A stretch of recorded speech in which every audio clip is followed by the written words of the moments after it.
안녕하세요. 김호준입니다. 사법부 블랙리스트 논란에 대한 조사의 발표가 어제 있었습니다. 공개된 문건에 따르면 판사 감시를 법원 행정처 출신을 두어서, 그러니까 대법원장의 사람을 둬서 거점 법관으로 하여금 동향을 주기적으로 파악하는 방안이 작성돼 있습니다. 법관 한 사람 한 사람이 법과 자신의 양심에 따라서만 판결하도록 하는 게 사법 독립의 핵심 아닙니까? 거점 법관이 따로 있어서 동향을 파악했다면 북한의 5 담당자가 본질적으로 뭐가 다릅니까? 특히 박근혜 정부에게 큰 부담이었던 원세훈 전 국정원장의 댓글 공작, 항소심 판결 전후에 법원 행정처가 청와대와 연락해 의견을 나누고 재판부 의중을 파악하라고 했던 내용은 사법부가 재판부의 판결 내용을 미리 파악해서 청와대 의중에 맞추려고 한 정황의 다름 아니다. 사법부에 대한 외부 비판이 있을 때마다 독립을 해치지 말라 항변했던 사법부가 가장 조직적인 사법방해를 스스로 자행하는 당사자였던 겁니다. 묻지 않을 수가 없습니다. 누군가 사법부를 이렇게까지 망가뜨렸다. 그 당사자가 누군가 묻지 않을 수 없다. 김호준의 질문이었습니다.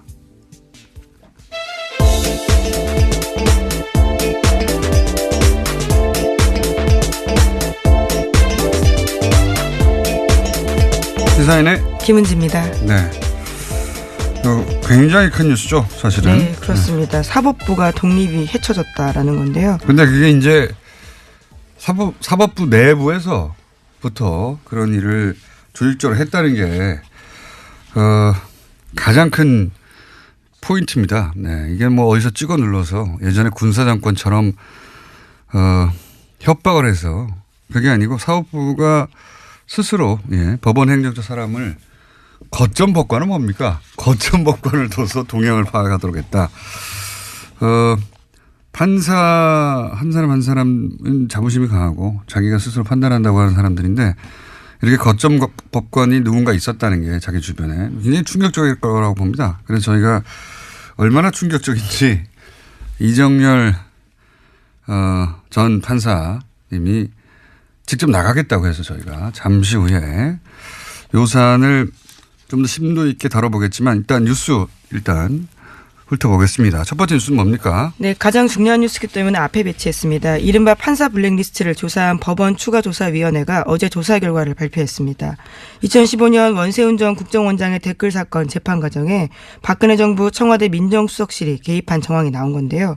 이 문서에는 당시 우병우 수석이 이끄는 박근혜 정부의 청와대 민정수석실에서 법원 행정처의 항소 기각을 기대하면서 판결 전망을 문의했습니다. 그러자 행정처가 재판부의 의중을 간접적으로 파악하려고 노력하고 있다라고 썼는데요.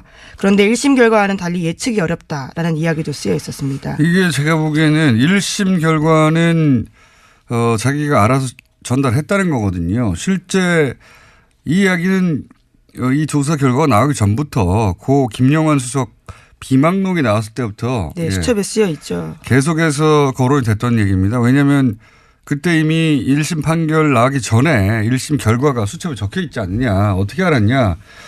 근데 이제 입증할 수가 없으니까 흐지부지 됐는데요.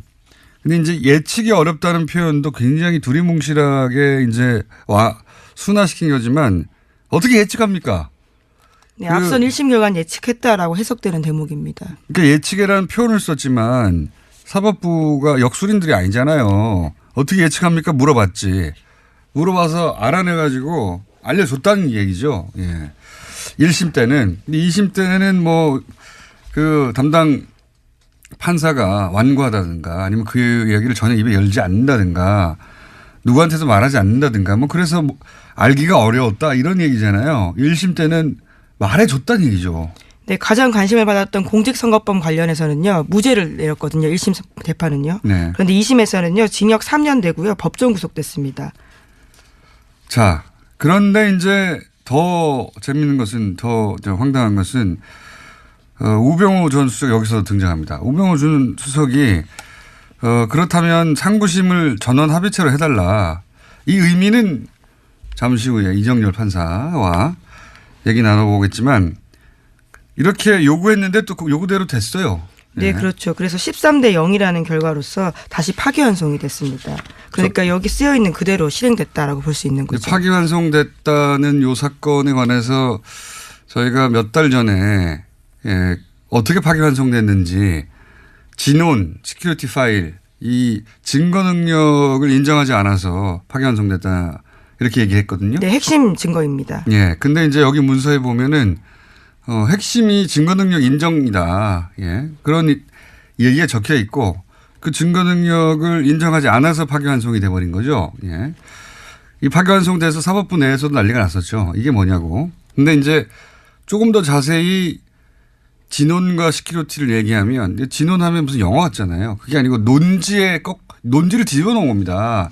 좀 자세히 설명하자면 이게 무슨 얘기냐면 심리전을 펼칠 때 주요한 이슈가 있잖아요. 네, 매일매일 그런 내용들을 봤는데요. 어떻게 해야 되는지 지시받는 내용입니다. 그러니까 국정원장과 부소장 회의에서 주요한 지시사항이 나옵니다. 논지가 결정되는 거죠. 그 논지가 적힌 거예요. 그걸 진원이라고 제목을 정해놓은 겁니다. 진원이 뭔지 설명을 안 해주니까 이게 무슨 엄청난 컴퓨터 파일 같잖아요. 그게 뭐 CPU 제목 같잖아요. 논지를 뒤집어 놓은 겁니다. 그 안에 논지. 그러니까 이게 인정이 돼야 국정원장이 부소장 회의를 통해서 결정한 사항이 실행에 옮겨진다. 입증이 되는 거거든요. 지시사항이 있는 내용이니까요. 그리고 이제 시큐리티 파일은 여기 보면은 아이디가 적혀 있고 그러니까 그때 당시 심리전단 팀 안보 5팀인가요? 네, 김땡땡 직원의 이메일에서 나온 겁니다. 그러니까 앞 두 글자 이름이 적혀 있어요. 뭐 김모 이렇게 적혀 있고 그 한 사람당 30개의 계좌와 계정요. 계정. 예. 예, 계좌가 있으면 더 놀라운 일이었을 것 같은데요. 계정과 비번이 적혀 있어요. 네. 한 사람당 30개씩. 그리고 22명의 그 실제 명단하고 정확하게 일치해요. 그러니까 이게 초창기의 트윗 계정 아이디라고 하는 거거든요.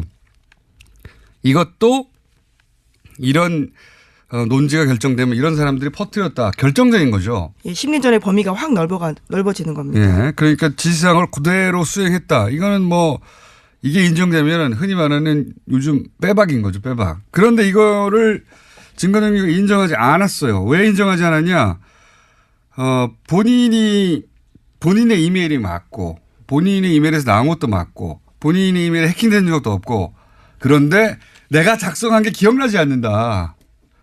예, 갑자기 그렇게 부인했습니다. 처음에 재판 나왔을 때만 하더라도 그렇게 이야기 안 했는데요. 어디서 코치를 받고 왔는지 두 번째 재판 나왔을 때 그렇게 말을 바꿨거든요. 본인의 이메일이고 그리고 해킹된 적도 없고 자기께 맞으면 부인할 수가 없잖아요. 그래서 부인하지 않았어요. 근데 갑자기 부인을 합니다. 기억나지 않는다고. 그랬더니 증거 능력이 없다고 파기환송을 해버린 거, 이 황당한 일이 벌어졌는데 그게 그냥 벌어진 게 아니라 이런 주고받는 상황에서 이런 일이 벌어졌다는 겁니다. 예, 대법원 행정처가 코치했다라고 볼 수밖에 없는 상황이죠. 당연히 그렇게 의심을 할 수밖에 없는 겁니다. 이제 그런 일이 그러니까 특정 재판에 대해서 사실은 이렇게 끌고 가야 되겠다고 청와대와 사법부의 법원 행정처에서 계속 의논했던 거죠. 그래서 이렇게 하면 된다 해서 그 방향으로 가서 실제 그렇게 얼토당토하는 결과를 내버린 거예요. 네, 그 증거가 나온 겁니다. 이번에 물증이요. 더 황당한 것은 지금 이게 이제 사법부가 자체적으로 그 당시 그 당시 행정처에서 쓰이던 그 주요한 그 컴퓨터를 다 열어본 게 아니에요. 다 네, 열어본 게 그렇습니다. 아니고 지금 법원 행정처에서는 거부했어요. 달라 그러는데 거부를 해가지고 키워드 검색을 한 겁니다. 또 똑같이 국방부 자체 조사가 우리가 신뢰할 수 없다고 하는 이유 중에 하나가 압수수색을 못하게 하는 거 있잖아요. 마찬가지입니다. 여기서는 키워드 검색을 해서 걸린 것만 나온 거고요. 게다가 그 컴퓨터에서 발견된 파일이 그런 방식으로 한 760개 정도 되는데 이 중에 300개는 이미 삭제된 거예요. 760개를 그럼 다 열었냐? 열지 못했어요. 760개 대부분을 열지 못하고 왜냐하면 거기 비밀번호가 걸려있기 때문에 비밀번호가 걸려있는 걸 열지 못하고 나온 게 이 정도예요. 네, 사실 비밀번호 걸려있는 것도 설정을 풀 수 있는데요. 해당 판사들이 비밀번호를 알려주지 않아서 열어보지 못하고 있다고 합니다. 이게 조사도 아니에요. 제대로 된. 그냥 열려있고 키워드에 걸려있는 일부 파일에서만 이렇게 나온 겁니다. 이 정도가. 근데 비밀번호를 걸었으면 더 민감할 거 아닙니까, 내용이. 그건 아예 열어보지도 못한 거예요. 네. 네, 그리고 핵심 인물로 꼽히고 있는 임종원 전 법원행정처 처장이 있습니다. 차장이 있는데요. 이 사람이 사용하던 공용 컴퓨터는 아직까지도 조사를 하지 못하고 있다고 합니다. 이게 이제 상식적으로 이해가 잘 안 가실 수 있는데 이건 직장 내에서 비유를 하자면 직장 내에서 자기들끼리 조사한 거예요. 말하자면 그것도 직장 내 다른 부서에서 우리 안 된다고 그거 검사 못 한다고 조사 못 한다고 해가지고 그거 못 한 거예요. 사법부에서 이제 사법부 외부에 사법부 일을 맡기는 데 대한 그 기본적인 거부감과 우리가 최종 판단 기관인데 우리가 해결 못해서 검찰에 맡긴다는 것에 대해서 부정적인 인식이 사법부 내에서는 있겠죠. 그건 조직의 논리고 이거 범죄를 방치하는 겁니다. 이거는 현재 정말. 강제 수사가 되고 있지 않는 상황입니다. 그러니까 아무도 강제로 어떤 파일을 열어보지 못한 거고 지금 걱정되는 것은 뭐냐면 당장 삭제할 수 있잖아요. 예. 하드만 떼가지고 어떻게 합니까? 자기 PC 하드 떼가지고 가져간다든가 누군가 시켜서 밤에 삭제한다든가 디가우징 한다든가 뭐 기타 등등 여러 가지 방법으로 특정 파일을 군사 수준으로 반복 삭제하는 것도 있고 여러 가지 방법이 있거든요. 그렇게 할 수도 있는 거예요. 이 답답합니다. 이거 수사해야 한다라고 저는 생각하는데, 이정열 판사에게 물어보겠습니다. 대체 어떻게 해야 되는지. 그냥 일반인의 상식을 보면 이게 말이 되나? 이렇거든요. 아니, 이렇게 파일이 많은데 이걸 다 열어보지도 못하고 안 주면 조사도 못하고 이미 검색어로 나온 것만 해도 이게 법 위반이 명백한데 판사들이 이런 법 위반을 그냥 두는 거잖아요. 이거 답답합니다. 큰 사건입니다. 아주. 잠시 후에 집중적으로 다뤄보기로 하고요. 자, 다음 뉴스는 뭐가 있습니까? 네, 다스 관련 소식 빼놓을 수 없습니다. 이명박 전 대통령의 다스 설립 자금 4억 2천만 원 됐다라는 핵심 증언이 나왔습니다. 시사인 보도인데요. 김성우 전 다스 사장의 검찰 진술이기도 합니다. 이 전 대통령이 다스 설립 자금을 댔다라는 증언이 나온 것은요. 이번이 처음입니다. 설립 자금의 액수가 나온 게 처음이군요. 네, 4억 2천만 원 냈다고 합니다. 1987년에 설립이 됐는데요. 당시에는 대부기공이라는 이름으로 열렸습니다. 자, 다스 관련 소식이 이제 특활비가 갑자기 터지면서 약간 뒤로 미뤄져 있는데, 다스는 사실 거의 수사가 끝났다라는 이야기도 들립니다. 입증을 사실상 한 거나 마찬가지다. 소환만 남았다. 이런 얘기가 있긴 합니다. 네, 그런데 그 중에서 이제 다스를 이명박 전 대통령이 설립했다라고 하는 이야기는 나왔는데, 돈이 초기 자본금 4억 2천이 이명박 전 대통령으로 나왔다. 액수가 특정됐습니다. 자, 다음 뉴스는요. 네, 검찰이 이상득 전 의원, 그러니까 이명박 전 대통령의 둘째 형인 이상득 전 의원의 국정원 특수활동비 받아간 정황을 포착했다라고 하는데요. 이명박 정부 시절에 있었던 일입니다. 목욕만 당시 국정원 기조실장 등 관계자들의 진술인데 2011년에 억대 돈을 받아갔다라는 겁니다. 직접 자기가 줬다라는 이야기도 하고 있는데요. 당시는 인도네시아 대통령 특사단이 방 안에서 있었는데 숙소에 침입했던 일이 있었습니다. 국정원 직원들이 들켰는데요. 그 상황을 무마하기 위해서 돈을 준 게 아니냐라는 의혹이 나오고 있습니다. 어제는 이제 윤석 여사 관저 행정관이 돈을 받은 걸 인정했죠. 예. 쇼핑백에 돈이 왔다. 예, 방식까지 구체적으로 나왔습니다. 본인이 먹지 않은 한, 그 돈은 그러면 김 여사에게 전달됐을 테니까 이제는 이제 가족으로 지금 확대되고 있는 와중인데, 형 이야기도 나온 거죠. 형이 당시에 특수활동비를 그 형에게, 이명박 전 대통령 형, 이상득 전 의원에게 줬다고 하는 이제 진술이 나온 거죠. 근데 이때 이제 그 검찰에서는 국정원이 당시 위기에 몰려 있었기 때문에 그 상황을 돌파하기 위해서 이런 돈을 준 게 아니냐, 뭐 이런 이야기인데, 이거 굉장히 재밌는 사건입니다. 인도네시아 대통령 특사단이 방문했을 때 괴한이 침입했다, 뭐 이런 뉴스가 나왔었거든요. 네, 그래서 경찰에 신고됐습니다. 인도네시아 대통령 특사단에서 신고할 수밖에 없죠.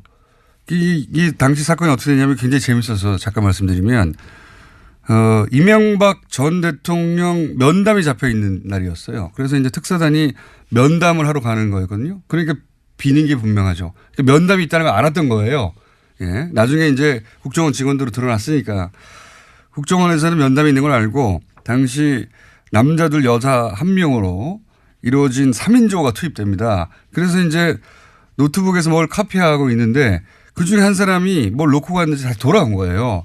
들켰죠. 들켰는데 웃긴 건 그럼 한 사람이 망을 보든가 했어야 되는데 3명이 다 바빴나 봐요. 방에 들어와가지고 들켰어요. 들켜가지고 진짜 웃긴 것은 여기서부터 들켰으면 냅다 도망가서 자기 신원이 드러나지 않도록 해야 되잖아요. 그중에 노트북 한 대를 들고 나갑니다. 그렇죠. 들고 나가니까 이 특사단 입장에서는 없어진 게 없으면 뭐 신고를 안 했을 수도 있을지도 모르겠습니다. 노트북 하나 들고 도망갔잖아요. 당연히 신고를 했죠. 그 호텔에서 찾았어요. 그 국정원이면 깜짝같이 사라졌을 것 같잖아요.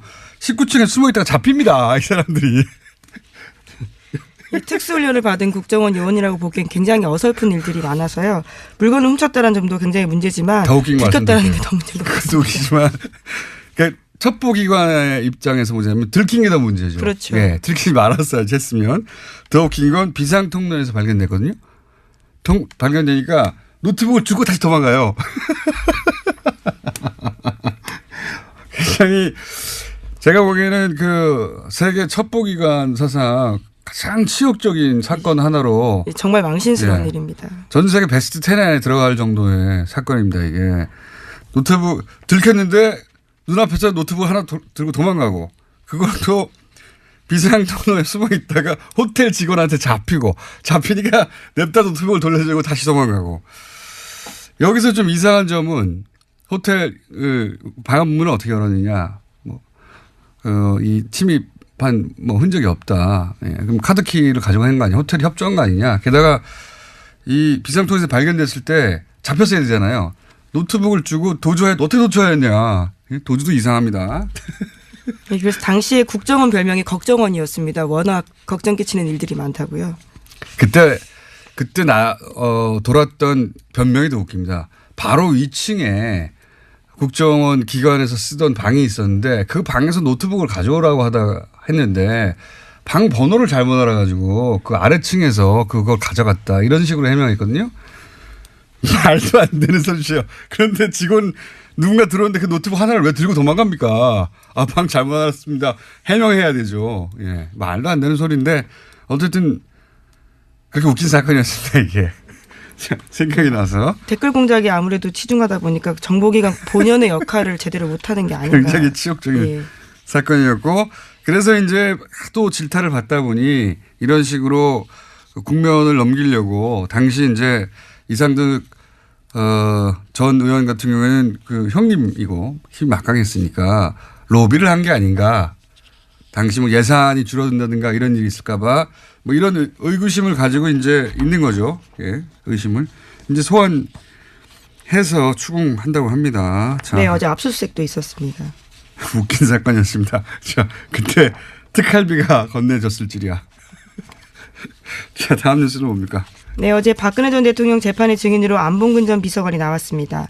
안 전 비서관은 박근혜 전 대통령에게 보고할 때 최순실 씨가 있었다라는 진술을 했는데요. 문고리 3인방으로 불린 이재만, 안봉근, 정우성 전 비서관이 있는데 이 세 사람이 보통 일요일 오후 3, 4시 청와대 관저에서 박근혜 전 대통령에게 업무를 보고했다고 합니다. 이때 최순실 씨가 옆에 있었다라고 합니다.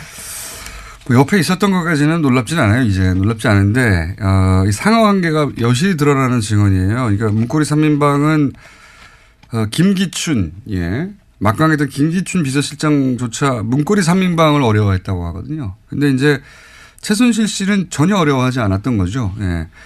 최순실 씨는 그 문고리 3인방도 어려워하지 않았을 뿐만 아니라 박근혜 전 대통령도 어려워하지 않았어요. 여기 보면 대통령한테 보고를 하는데 그냥 들락날락 왔다 갔다 했다는 거잖아요. 예, 다 앉아있는데 혼자만 계속 왔다 갔다 하고 그러니까 있었다고 합니다. 보통 이제 대통령한테 누군가가 참모들이 보고하고 하면 그 자리에서 참석하거나 참석하지 않거나 하는 것이지 어른들한테 얘기하는 왔다 갔다 하지 않잖아요. 대통령이 아니어도 왔다 갔다 했다는 거예요. 그리고 누구도 그러지 말라거나 나가 있으라거나 말하지 못하였다. 예. 최순실 공화국이었다 실제 이런 얘기입니다. 자. 재미있는 큰 사건이 있어서 얘기하다 보니까 뉴스를 몇 개 못했네요. 예. 제목 한두 개 정도는 읊고 지나가야 되겠습니다. 예, 어떤 걸로 할까요? KBS 네이버 그리고 평창 올림픽이 있는데요. 예. 예. 제목만 읽어주세요. 예, 알겠습니다. 고대현 KBS 사장에 대한 해임 제청안이 어제 이사회에서 가결됐습니다. KBS 이사회가 6대1로 해임 제청안을 통과시켰는데요. 그래서 이제 언론노조 KBS 본부가 내일 오전 9시부터 업무에 복귀한다라고 합니다. 아, 드디어 복귀하는 거군요. 예. 자, 일각에서는 이제 정현주 사장도 이런 식으로 해임했다라고 물타기를 하는데 완전한 차이가 있죠. 뭐 정권이 찍어 누른 케이스였고 이거는 구성원들이 받아들일 수 없다는 겁니다. 네. 본질적으로 완전히 다른 사안이고요. 자, KBS 사안도 일단락이 돼가고 있습니다. 자, 다음은요. 네, 네이버 내부 데이터를 한국일보가 단독 입수해서 보도했는데요. 오늘 아침입니다. 메이크로 프로그램 사용 흔적은 없다라고 하는데요. 하지만 하나의 IP에서 최대 11개의 아이디를 바꿔가면서 공감 추천을 한 경우가 있다라고 합니다. 네이버의 내부 데이터를 어떻게 한국일보에 입수합니까? 네이버가 준 거죠. 예. 네이버 입장에서 이제 소위 그 프로그램이 사용된 게 아니다라고 하는 해명을 하고 싶었나 봐요. 네이버의 언론 플레이라고 봐야죠. 네. 어쨌든 그 와중에서도 IP 하나에 뭐 여러 아이디가 등장하긴 한다. 근데 프로그램은 돌아가지 않았다. 이런 네이버가 억울해서 내놓은 네. 항변이 실린 보도인 것 같습니다. 이건 수사가 들어갔을 테니까 다음에 또 추가로 나오겠죠, 실제. 다음은요? 네, 평창 동계올림픽 주간 방송사가 미국 MBC인데요. 여기에 사장이 방북을 했다고 합니다. 또한 광고 수익이 1조 원대 이를 것으로 예상된다라고 합니다. 광고 수익이 1조 원대라는 의미는 뭡니까? 네, 광고 수익이 1조 원대라고 하는 건요. 광고 판매량이 이제 9억 달러, 9,500억 원을 넘어선다라는 건데요. 그러니까 지난번 소치 동계올림픽 때보다 더 많은 광고가 팔렸다라는 겁니다. 광고가 역대 1위다 뭐 이런 그런 얘기인가 보죠. 네. 우리 생각하고는 다르게 평창 올림픽이 흥행이 되고 있다 이런 얘기네요. 이야기도 잠시 후에 저희가 김지훈 박사 오랜만에 모셔가지고 미국 셧다운 얘기와 함께 좀 다뤄보겠습니다. 시사인의 김은지였습니다. 감사합니다.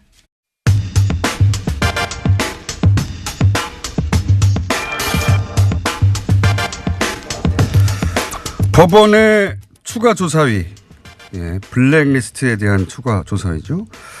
조사 결과 블랙리스트가 있다 없다 뭐 이런 식의 보도도 있습니다. 이 논란 한번 짚어보겠습니다. 제대로.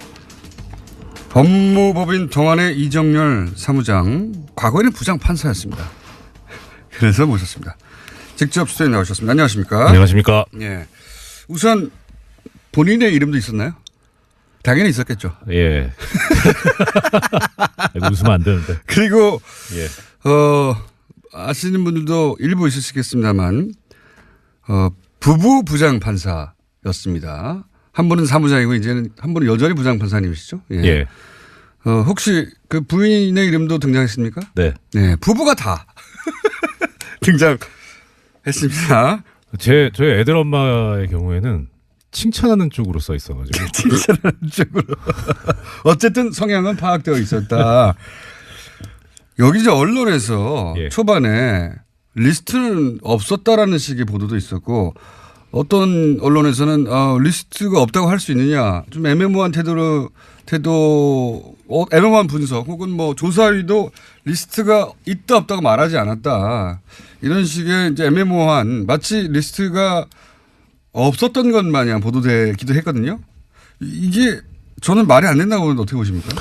당연히 말이 안 되죠. 네. 이게 리스트라는 게 그야말로 뭐 엑셀 파일로 네. 뭐 표로 1번부터 100번 막 쭉. 그렇죠. 순번 매겨가지고 네. 그것만 리스트냐? 그거는 아니죠. 중요한 것은 이런 리스트라는 것을 만들어서 그러니까 리스트의 목적에 해당하는 네. 감시하겠다, 사찰하겠다, 불이익 주겠다, 그래서 특이한 사람 찍어내겠다 하는 그런 목적으로 작성된 또 그런 작업이 있었느냐가 그게 블랙리스트 핵심이거든요. 그러니까요. 이게 엑셀 파일이 아니냐가 중요하지 않지 않습니까? 예. 그리고 뭐 조선일보를 비롯해서 일부 몰지각한 업체란다. 매체에서 죄송합니다. 방송사고입니다. 매체에서 리스트 얘기하고 있는데 리스트 유사한 거 있었습니다. 여기 보면 엑셀 파일도 있긴 있었습니까? 예. 보면 사법행정위원회 위원 후보자 검토라고 하는 문건에서 이게 뭐냐면 사법행정위원회라는 걸 법원행정처에서 만들게 되는데 여기에 소위 왕당파만 들어가면 이 위원회가 이제 공격을 받을 수가 있다. 그러니까 왕당파 말고 저쪽 편 입장에서 볼 때 이쪽 편. 네. 예. 그러니까 뭐 소위 말하는 이제 뭐 좀 진보적이라거나 네. 뭐 대법원의 비판적이라든가 그런 사람들을 다수 집어 넣어야 된다. 몇 명은 넣어서 이렇게 물타기를 해야 그렇죠. 공격을 안 받는다. 예, 그러면 그런 성향의 사람을 알아야 되잖아요. 그 성향의 사람들 명단을 작성을 했습니다. 아, 그렇군요. 그게 64명이 있습니다. 이 표가 있어요. 좀 보여주세요. 예. 이거 보이는 라디오도 나가죠. 네. 아, 엑셀 있습니다. 여기 보면 뭐가 나와 있냐? 있어요, 리스트. 1번부터 쭉 있고요. 예. 이름 이거 뭐 1번 김땡땡 뭐 이렇게 나오는데 이거 전 보면 누군지는 아는데 말씀 못 드리겠고요. 현재 직책 서울고등 고법부장, 연수원 기수, 생년, 출신 고등학교, 대학교, 그다음에 이제 경력이 나오는데 다 이런 거 써 있습니다. 우리법, 노동법, 젠더법, 인권법. 그다음 옆에 특성, 뭐 기본적으로 보수 성향, 뭐 우리법 연구회 회장 역임, 뭐 여성 친화적 가치관. 이거 다 사찰에 써놓은 거예요. 이것도 최소한 리스트 아닙니까? 당연하죠. 예. 그러니까 리스트라는 게 1번부터 뭐 100번까지 번호 매겨서 네. 판사 전원의 그 블랙리스트가 있느냐 이렇게만 바라보고 그게 없으면 다 블랙리스트가 없다라고 말하는데 그거 말이 안 되는 거고. 그렇죠. 성향 파악하는 게 결국은 그 리스트인데 실제 64명의 리스트는 있고 예, 있고요. 그 외에도 성향을 파악하고자 했던 정황, 성향을 파악한 정황이 계속 있는 거 아닙니까? 그렇죠. 그런 문건들은 너무 많이 그 발견돼서 리스트, 블랙리스트 예. 있는 겁니다. 예, 있냐 없냐 따질 문제도 아니고 있냐 물으면 있습니다. 예. 예. 그리고 정말 진짜 그 사람들이 말하는 블랙리스트 저는 찾을 수 있다고 생각합니다. 실제 예, 그것도 그건 있을 뭐, 것이다. 예, 나중에 뭐 기회 있으면 다시 말씀드리고요. 분명히 기회 있습니다. 지금 왔어요. 예, 이게 제가 예, 오케이. 예. 지금 이번에 이 추가조사위원회에서 그 발표를 하면서 대상이 됐던 문건들이 예. 발견된 문건들이 2015년, 2016년 판이잖아요. 예. 그럼 그 이전 건 어디 갔습니까? 그렇죠. 예. 그런 리스트는 진작부터 있었을 수 있겠네요. 예, 그러니까 이게 양승태 지금 대법원장. 이게 두 가지 지금 방법이 있는데요. 하나는 어제 뭐 보도가 나오긴 했습니다만 이 법원행정처라고 하는 데가 기본적으로 판결을 쓰는 데가 아니기 때문에 판사들한테 익숙한 자리가 아니거든요. 행정직 차량이었죠. 그렇죠. 예. 그러니까 업무 인수인계가 정말 뭐 이렇게 뭐라 그래야 되죠? 타이트합니다. 아하. 그러니까 종전에 있던 자료들 다 하나도 안 버리고 축적돼서 봤거든요. 아하. 그래야지 옛날에 또 판사들이다 보니까 꼼꼼해가지고 그렇죠. 그런 게 옛날에 문서에. 뭐라고 어떤 형식으로 썼는지를 알아야 그래야 그거를 뭐 베끼든 뭐 벤치마킹을 하든 해가지고 쓰니까 아, 그렇죠. 옛날 형식 것들 다 자체도 했어요. 모르니까. 다 했습니다. 그 안에 다 있다. 예, 근데 그게 지금 이제 삭제를 했겠죠. 증거인멸 한다고. 300개는 삭제했다는 나왔어 이미. 예, 그렇죠. 예. 그런데 지금 현재 이번에 그 조사 대상이 되었던 PC가 예. 보통 이제 판사들이 쓰고 있는 PC 같은 경우에는 한 2, 3년 주기로 바꿔주거든요. 교체를 네. 합니다. 신형으로. 제일 좋은 거. 하지만 파일은 옮긴다는 거죠. 그렇죠. 파일은 옮기죠. 예. 그리고 그 쓰던 PC는 이제 법원 일반직 공무원들한테 가거든요. 예. 그러면 거기에 지금 이제 지워진 파일들이 있겠죠. 아, 그걸 조사하면 된다. 그렇죠. 근데 이거는 못 봐요. 왜냐하면 법원에 이번에 지금 추가조사위원회에서는 어차피 강제 수사권이 없기 때문에 이건 그렇죠. 압수수색해야 되거든요. 이건 수사기관이 나서야 되는 거죠. 그러니까 지금 그 조사의 한계가 법원 행정처에서 그 내가 못 줘. 그러면 조사를 못 했다는 거잖아요. 그렇죠. 그러니까 우리는 일반적으로 아니 대법원장이 직접 나섰는데 그게 안 되나 싶은데 그게 안 되나 봐요. 그러니까 일단은 조사기 때문에 이 조사라고 하는 건 임의 수사라 그래서 상대방의 동의가 있어야 됩니다. 아. 동의가 없으면 어떤 이제 긴급 피단이라든가 어려운 이론을 들이밀면서 이제 예외적으로 극히 예외적으로 할 수 있는 거죠. 서로들 판사기 때문에. 그러니까요. 서로들 판사기 때문에 아니 당신이 동의 받았어 뭐 이런 그런 상황이기 때문에 법을 어기는 어떤 조사는 절대 할 수가 없는 거군요. 예, 그런 거에 대해서 되게 부담을 느끼죠. 그러니까 그런 부담감을 알고 있기 때문에 이 양승태나 내지는 법원 행정처에 부역했던 판사들이 저번에 들고 나온 거죠. 뭐 절차 위반이다, 사생활 침해한다 이딴 논리를 들고 나온 거죠. 이런 게 나올까 봐 그런 거죠. 그래서 지금 당연히 알죠, 그 사람들은. 지금 조사했던 방식은 키워드로 네. 일부 그러니까 제출되지 않은 것은 아예 조사도 못했고 네. 일부 게다가 비밀번호가 걸려 있는 거 열어보지도 못했던 거 아닙니까? 그렇죠. 비밀번호를 모르니까. 어마어마하게 나올 수도 있는 거예요. 네. 하루 빨리 수사 의뢰해야 되는 거 아닙니까 이제? 그렇죠. 이거 또 어차피 양승태 씨 같은 경우에 지금 고발당해 있거든요. 네. 그러니까 거기에다 추가해가지고 그냥 압수수색 영장 발부받아서 하면 됩니다. 근데 이제 이게 사법부가 이 이제 자체 사안을 검찰에서 수사 의뢰한다는 게 이게 자존심도 상하고 네. 그렇죠? 쉽게 결정하지 못할 수 있는 사안 아닙니까? 그렇죠. 수사 의뢰하기는 참 모양이 빠지죠. 그러니까 대법원장이 예. 검찰에다 수사 의뢰한다는 게 그렇죠. 이거 어떻게 해야 됩니까 그러면? 그러니까 일단은 조금 전에 말씀드렸던 대로 현재 지금 이미 시민단체 측에서 양승태 씨를 고발을 해서 수사 중인 사건도 있고 예. 그다음에 또 추가로 고발을 하면 되죠. 그건 뭐 요건에 대해서 어렵지 않습니다. 블랙리스트가 꼭 거기 고소가 있어야만 처벌할 수 있는 범죄는 아니기 때문에 대법원장 손으로 직접 하기에는 모양도 빠지고 그렇죠. 내부적으로 나쁜 선례라면서 계속 반론도 있을 수 있을 것 같아요. 그렇죠. 예전에 누구죠? 용산 참사 났을 때 네. 당시에 이제 김석기 저 서울지방청장이었나? 네. 청장이었나? 저 경찰청장이 네. 검찰에 수사 의뢰했었잖아요. 예. 그때 경찰 내부에서 조직을 팔아넘겼다라는 비판이 있었거든요. 여하간 조직 내부의 논리는 그러하고 게다가 이게 사법부라서 네. 예. 앞으로 어떻게 이 일이 처리돼야 할지는 저는 정확하게 모르겠는데 누군가 고소고발을 하든지 네. 해서 여하간 이거 그냥 둔다는 건 범죄를 알았어요 이미. 네. 범죄 현장도 알아요. 네. 범인도 대충 짐작이 가는데 그냥 두는 거 아닙니까? 뭘 대충 짐작해 갑니까? 당연히 알죠. 다 드러났는데. 그러니까요. 예. 이 문서를 보면 판사들은 어떤 충격을 받습니까? 첫째는 이런 소문이 있었거든요. 공공연하게 블랙리스트가 있다. 네. 그러니까 처음에 이게 또 어제 오전 발표 직후하고 어제 밤하고 또 다르더라고요. 아 그래요? 오후쯤에 해 떠 있을 때는 네. 뭐 그럴 줄 알았다. 그거 봐 내가 말했잖아. 뭐 그런 정도. 그 다음에 근데 가만히 생각해 쭉 보니 언론 발표를 본 다음에는 네. 좀 심하네 생각보다는. 그러니까 뭐 특히 이제 문제가 됐던 부분이 거점 법관 아닙니까?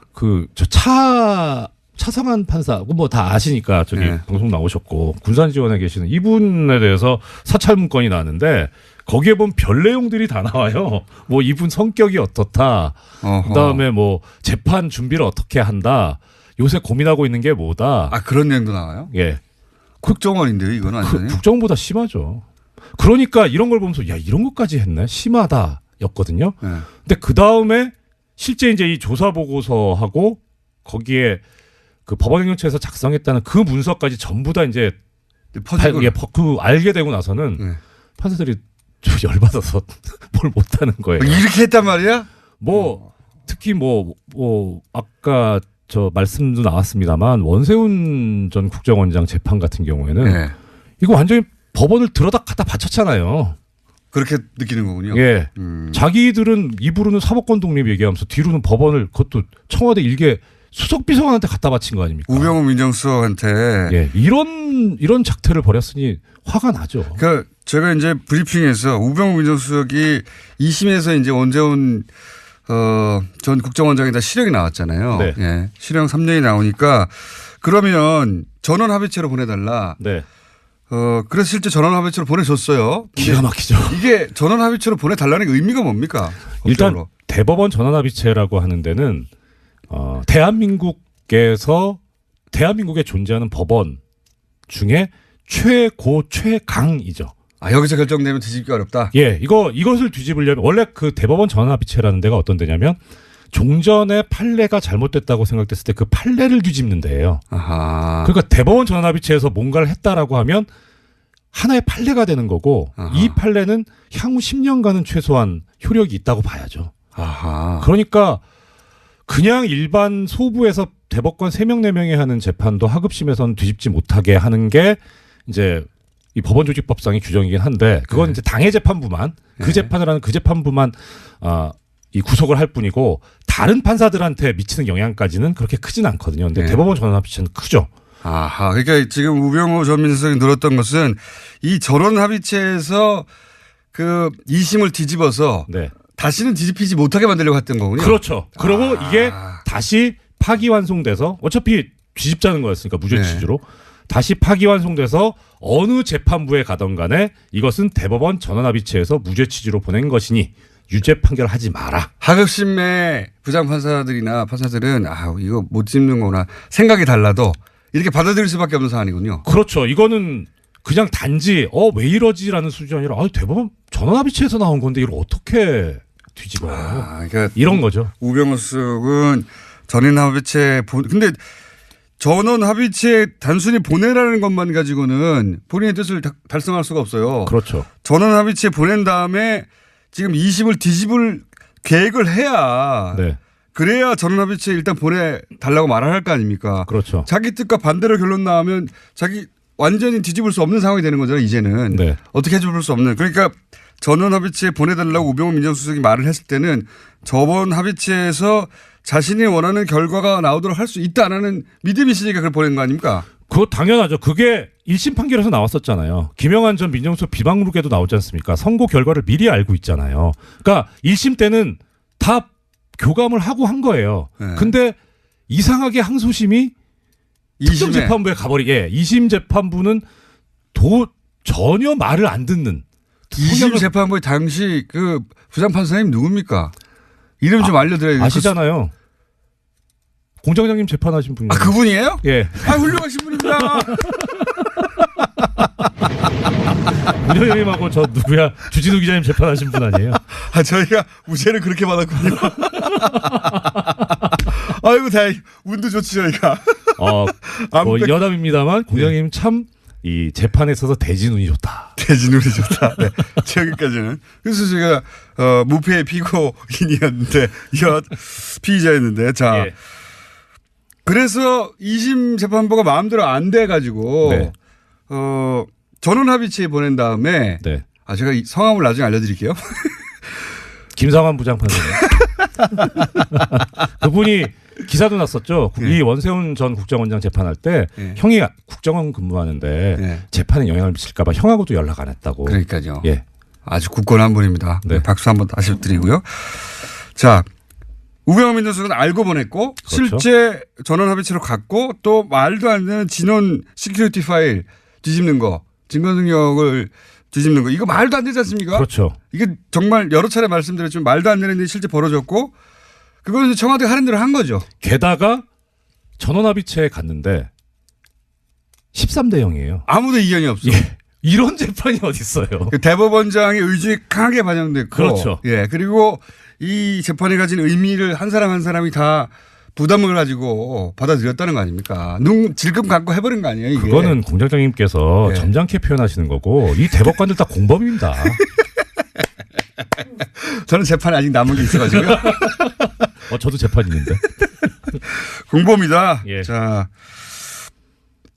거점 법관 이거에 충격받지 않습니까? 저는 이거 보고 나서 야 이거 5호 담당제다 5호 담당제 그렇게 생각했는데 스파이죠, 스파이. 빨대. 예, 빨대.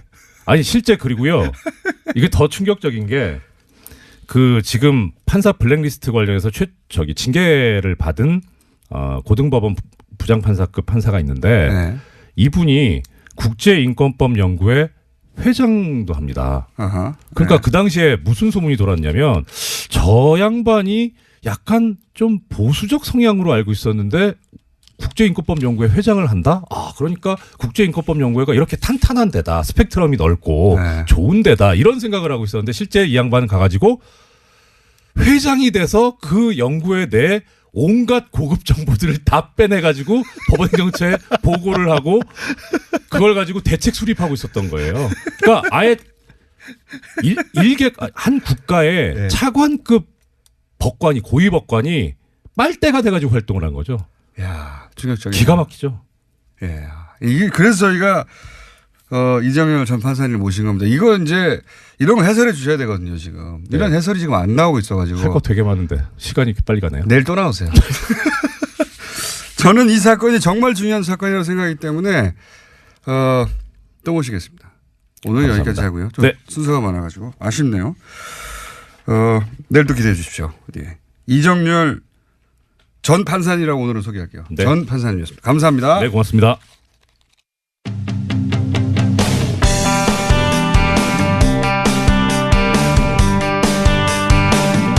자, 시간이 몇 분 안 남았습니다. 오랜만에 어렵게 나오신 분인데 할 수 없이 2부, 3부 걸쳐서 이 코너를 가야 되겠습니다.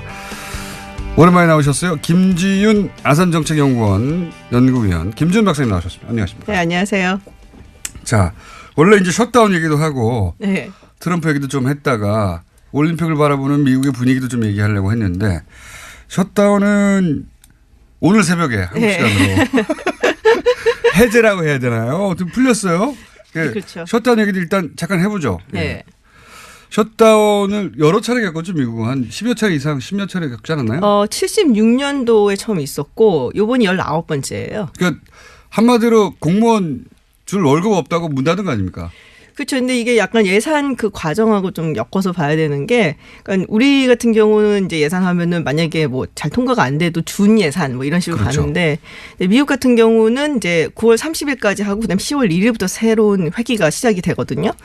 근데 만약에 이제 예산이 통과가 못하면은 이제 대부분의 경우에는 continuing resolution이라고 했고, 약간 임시 방편적으로 해서 이제 그 전에 있었던 예산의 비율로 해갖고 이렇게 책정을 해요. 그래서 이제 계속 그 예산안이 통과되고 할 때까지 있는데, 그게 이제 처음 이렇게 지난 이제 9월에 하원에서는 통과가 됐었어요. 예산안 12개 비리.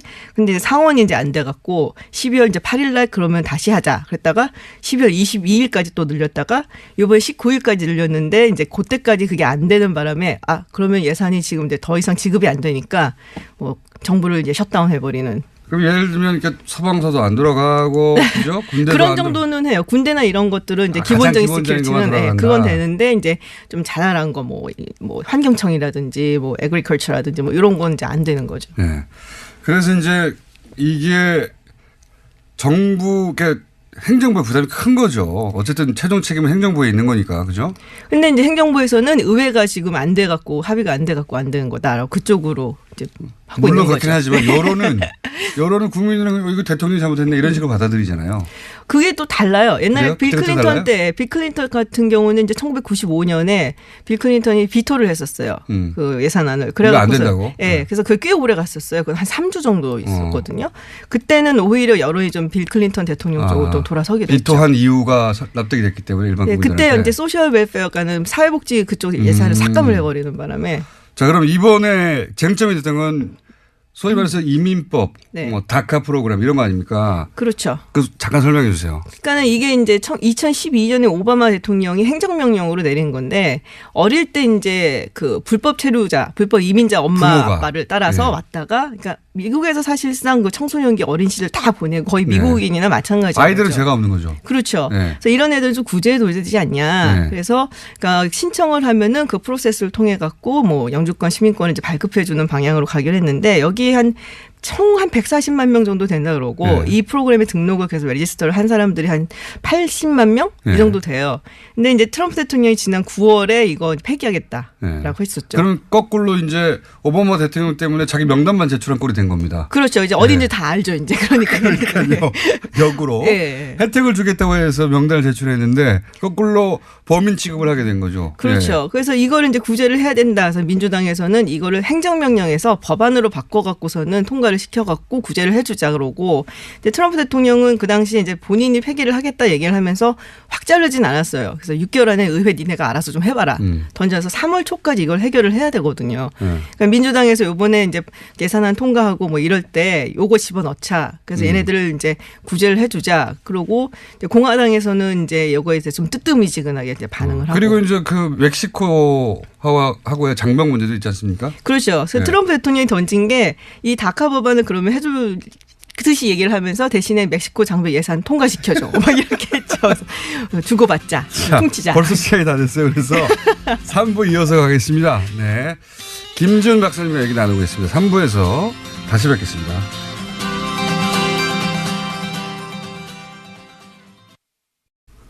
자, 2부에 이어서 김준 박사님과 미국 이야기, 셧다운 이야기를 길게 해보려고 했는데 셧다운이 풀렸어요. 오늘 새벽에 풀렸는데 이것도 임시죠. 그렇죠. 2월 8일까지 이제 이해가 된 거고, 그 이후에 만약에 그 전에도 뭔가 이렇게 이결이 안 되면 또 이제 셧다운이 갈 수는 있는데 이제 봐야죠. 미치 매코넬 원내대표가 지금 이제 그 이민 문제에 대해서 이야기를 해보자. 그러니까 일단 이거 통과시키자고 설득을 해갖고 겨우 된 거거든요. 근데 다카하고 그 멕시코 장벽하고 거래가 되고 있는 중인 건가요? 민주당 측에서 하려고 했었어요. 사실은 그 척 슈머 그 상원 의원이 하려고 했는데 트럼프 대통령이 말을 조금 바꿨죠. 어떻게 바꿨습니까? 그러니까는 이제 민주당 측에서는 예산을 조금 하고 다카 살려달라라고 하려고 했는데 트럼프 대통령에서 뭐 다카 살리는 거에 대해서 잘 모르겠다 자기는 뭐 별로 뭐 이런 식으로 얘기를 바꾸고 그리고 공화당 측에서도 린지 그레이엄 상원 의원이 민주당 이제 딕 덜빈이라는 또 상원 의원이 있어요. 둘이서 같이 해갖고 다카에 이제 80만 명 전부는 아니지만 거의 한 60만 명 정도 살려주고 대신에 얘네들이 이제 부모를 초대해갖고 부모도 같이 살 수 있게 그거는 끊어버리자. 그리고 이제 뭐 장벽 예산을 주자 뭐 이런 식의 절충안을 가지고 갔어요. 근데 트럼프 대통령이 거기서 약간 싫다는 듯이 얘기를 하면서 거기서 이제 거지 속을 얘기가 나온 거죠. 그 자리에서. 쉿홀. 네. 네. 우리는 이제 거지 소굴이라고 번역을 했는데 어감을 살리면 뭐가 됩니까? 거지 소굴은 너무 완화된 표현 아니에요? 느낌이 좀 완화된 느낌이 없잖아 있죠. 많이 있잖아요. 네. 예. 네. 거지 소굴이 아니고 뭐라고 해야 돼? 좀 해주세요. 전문가 입으로. 전문가 입으로. 네. 뭐 똥통 뭐 이런 정도로. 똥통. 그렇죠. 네. 거기 훨씬 더 가깝죠. 네. 뭐, 똥통이야 거기는 뭐. 느낌 확 살죠 그러면 좀. 네. 거지 소굴이 아니라 그걸 또 아주 세게 표현한 그런 정도의 표현을 해가지고 이제 그 상대 국가들이 화가 났고 네. 또 일반 국민들도 화가 났고요. 그렇죠. 린지 그램 상원 의원도 뭐 하자는 거냐 도대체 어떻게 그런 말을 하냐 뭐 그러고. 다른 국가에서 뭐 안 했다 그러죠. 근데 백악관에서는. 본인은 안 했다 그러고 들은 본인. 사람들이 있는데 뭐 어때요.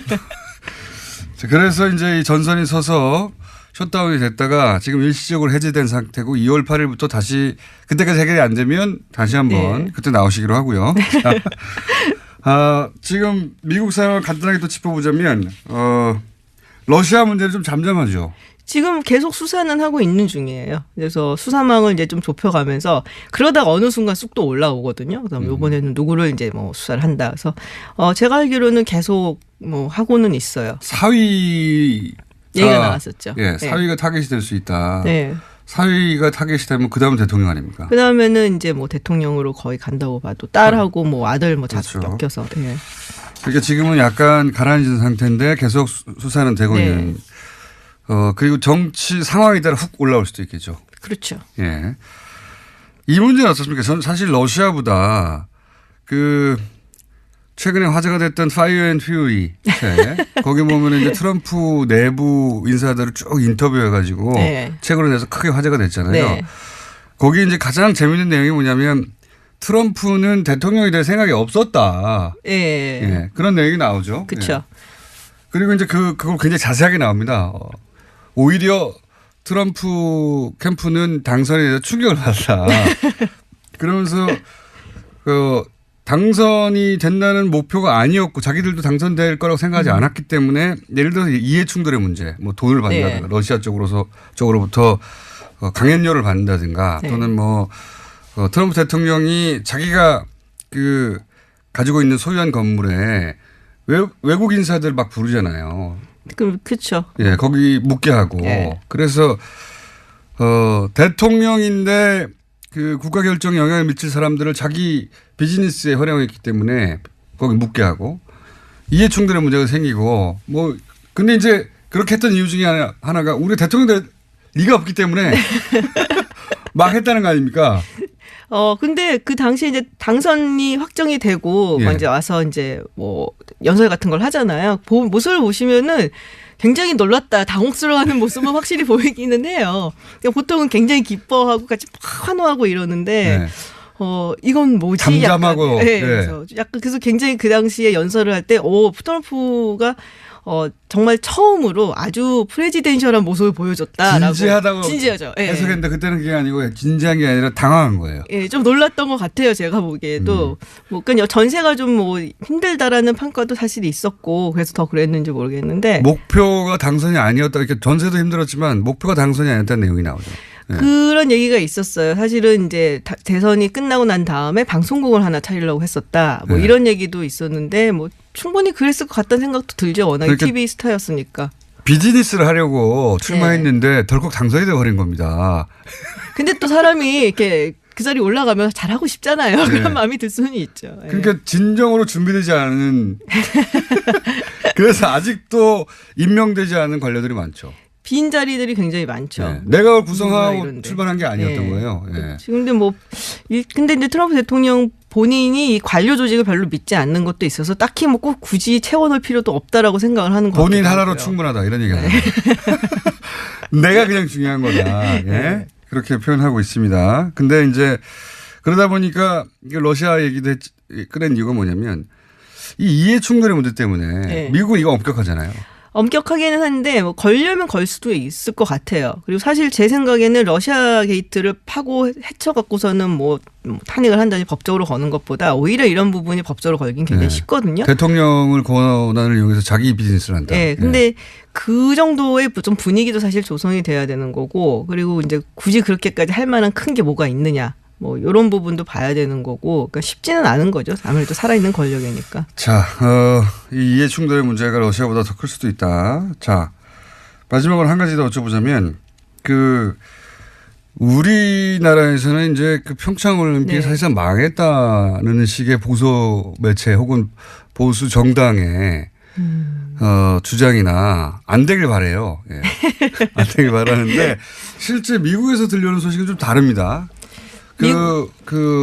역대 방송 올림픽 주관사 방송의 광고 액수가 역대 최고에 달했다. 뭐 이런 뉴스도 나오고요. 그다음에 뭐 유명 앵커가 복귀했다. 뭐 이런 네. 얘기도 나오는데. 그러니까 유명 앵커 복귀는 아마 케이티 크레이그를 말씀을 하신 것 같고, 이제 간판 여자 앵커죠. 그러니까 뭐 뉴스 이런 것보다는 굉장히 쇼 같은 거, 뭐 토크쇼라든지 이런 거에서는 아주 유명한 사람이고, 제가 알기로는 그 MBC 나이트라인의 그 앵커, 메인 앵커죠. 네. 그 레스터 홀트라고 지난 대선 때 첫 번째 대선 토론 그 머더레이터를 했었어요. 네. 네, 이 사람이 지금 마식령에 가 맛있네. 지금 왔는지 모르겠는데 거기 가서 이제 북한에 취재하고, 가 있다. 예. 그러니까는 그 방송 그 주간 방송사잖아요, MBC가. 어떻게 보면은 이 남북한 공식 입장이라는 단일팀이 이런 게 그쪽에서는 사실은 굉장히 화제성이 있는 거죠. 굉장히 화제가. 예. 그러니까 미국 사람들이 올림픽에 별 관심이 없어요, 사실. 뭐 슈퍼볼은 좋아하는데 특히 이제 동계고 이건 하계도 아니고. 예. 근데 이제 북한이라는 나라가 굉장히 이상한 나라다. 근데 같이 입장을 한다고 올림픽에 나간다고 약간 궁금증을 자아내는. 그래서 화제성은 굉장히 있고, 그러니까 IOC도 그래서 굉장히 적극적으로 지금. 우리나라에서는 이제 단일팀 얘기 또는 뭐 한반도 얘기 네. 이런 얘기가 이제 정쟁의 소재로 그렇죠. 쓰이는 측면이 있고 이것이 막 큰 논란인 것 같은데 자기들도 옛날에 그렇게 똑같은 얘기 했으면서 뭘 지금 와갖고 다른 얘기를 하고. 제가 할 얘기를 하시네. 근데 이제 해외에서는 굉장히 화제성이 있는 뉴스인 겁니다. 이게. 그럼요. 그래서 네. 미국에서 광고도 많이 붙고 그리고 요거가 크게 되겠다고 생각하니까 방송사가 지금 이렇게 나선 거잖아요. 그렇죠. 그러니까 뭐 막 마식령 가고 막 이러는 거죠. 마신경 가고. 자, 우리 분위기하고 다르게 해외에서는 굉장히 긍정적이고 흥행에 뭔가 대박 요소가 등장했다. 네. 거기에 이권이 있는 뭐 하여튼 사업체들은 다들 이제 굉장히 환대를 하는 분위기죠. 네, 그리고 그러다 보니까 광고도 많이 붙고 있다. 네. 네. 국내 분위기하고 다릅니다. 네, 현재 그 소식도 좀 전해주셨고 마지막 한 가지만 더 질문 드릴게요. 네. 지금 현재 트럼프 대통령 지지율은 어떻습니까? 1년 됐는데. 박스권이에요. 박스권. 한 37%, 40% 그 사이를 왔다리 갔다리 한 역대 두세 체제를 달. 계속 유지합니까? 그렇죠. 그래도 공화당 유권자들 사이에서는 80% 넘게 지지를 여전히 받고 있고, 민주당에서는 뭐 90% 가까이 싫다 그러고, 그리고 인디펜던트, 무소속 뭐 이런 사람들 사이에서는 뭐 한 반반 갈린 것 같아요. 네. 네. 그러니까 극단적으로 나뉘는 거군요. 네. 그런데 전체적으로는 37에서 40. 그 사이를 왔다리 갔다리. 네. 역대 대통령 취임 1년 미국 대통령 기준으로는 네. 역대 가장 낮은 지지율을 보이고 있다. 자, 오늘은 여기까지 하고요. 조만간 다시 모시겠습니다. 네.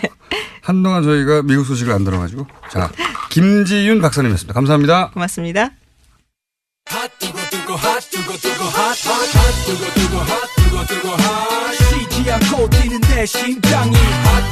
자, 하태경 님이 요즘 바쁘셔가지고 오늘은 전화로, 왜냐하면 지금 바른정당이 광주에 지도부가 내려가 있는 걸로 알고 있습니다.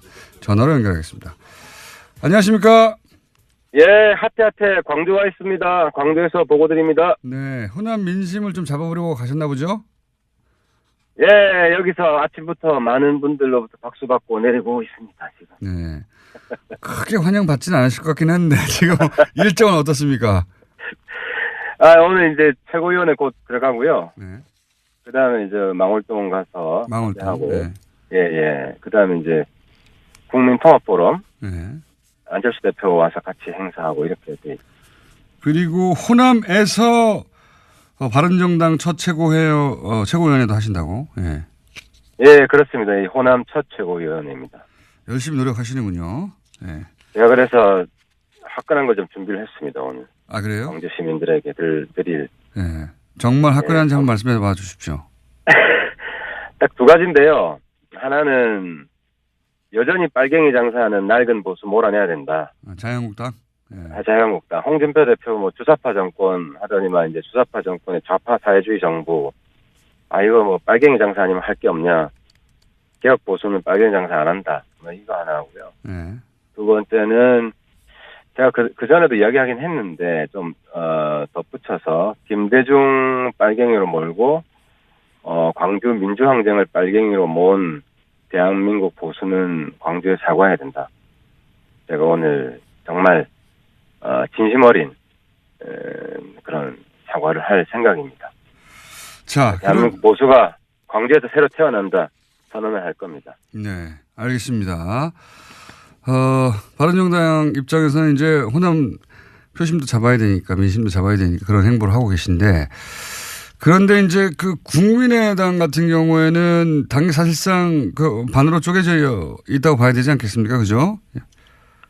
그렇습니다. 그 부분인데 네. 사실 뭐 안철수 대표 많이 추락했고 뭐 저희도 부족한 점 많고 한 거 다 알고 있고 근데 이제 호남 분들에게 뭐 민주당 지지하는 분들은 뭐 그대로 민주당 지지하실 것이고 민주당에 마음을 두지 못한 분들에게는 저희들이 호소를 할 생각입니다. 그나마 우리가 부족하지만 적어도 호남 박지원 당보단 낫지 않냐. 호남 박지원 당. 그리고 한국당보단 낫지 않냐. 네. 그래서 우리가 더 잘할 테니까 우리의 정말 지극정성을 봐서 한번 믿어달라는 뭐 간곡한 호소를 해야죠. 뭐 방법이 있겠습니까? 그 뭐 바른정당에서의 노력은 알겠습니다. 바른정당 입장에서는 이제 이 통합이 안 되면 큰일 나는 거죠. 큰일 나는 건데 그래서 이제 그런 노력을 하시는 건데 국민의당 내에서는 이 안철수 대표 측에서 반대파를 징계한다고 한단 말이죠. 예, 오히려 더 자극하고 있어요. 요 징계권에 대해서는 어떻게 생각하십니까? 그러니까 이제 본질은 이게 이제 국민의당이 제가 좀 전에 말씀드렸지만 친안당과 친박당으로 갈리는 거지 않습니까? 사실 이거 본질을 봐야 되거든요. 안철수 대표 비판할 수 있어요. 비판할 수 있는데 그 대안은 뭐냐?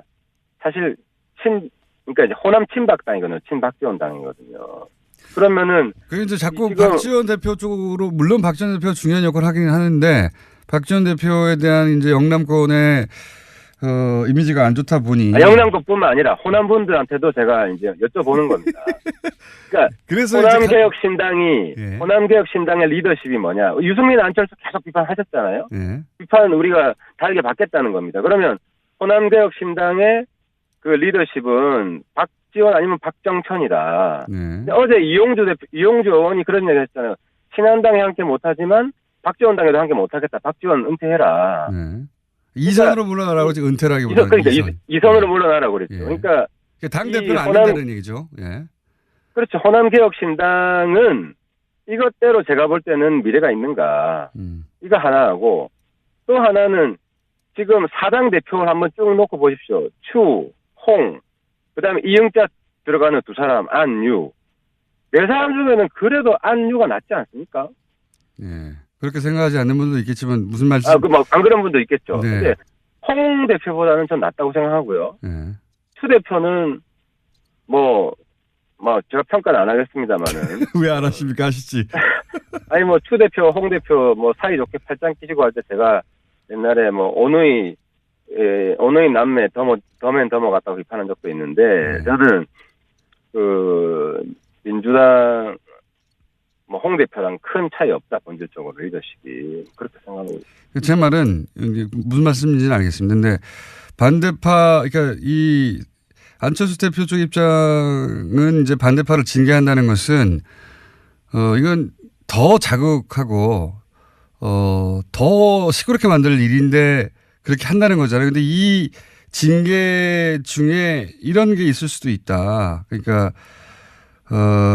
전당대회를 하면 의장을 이상돈 의원, 부의장을 윤영일 의원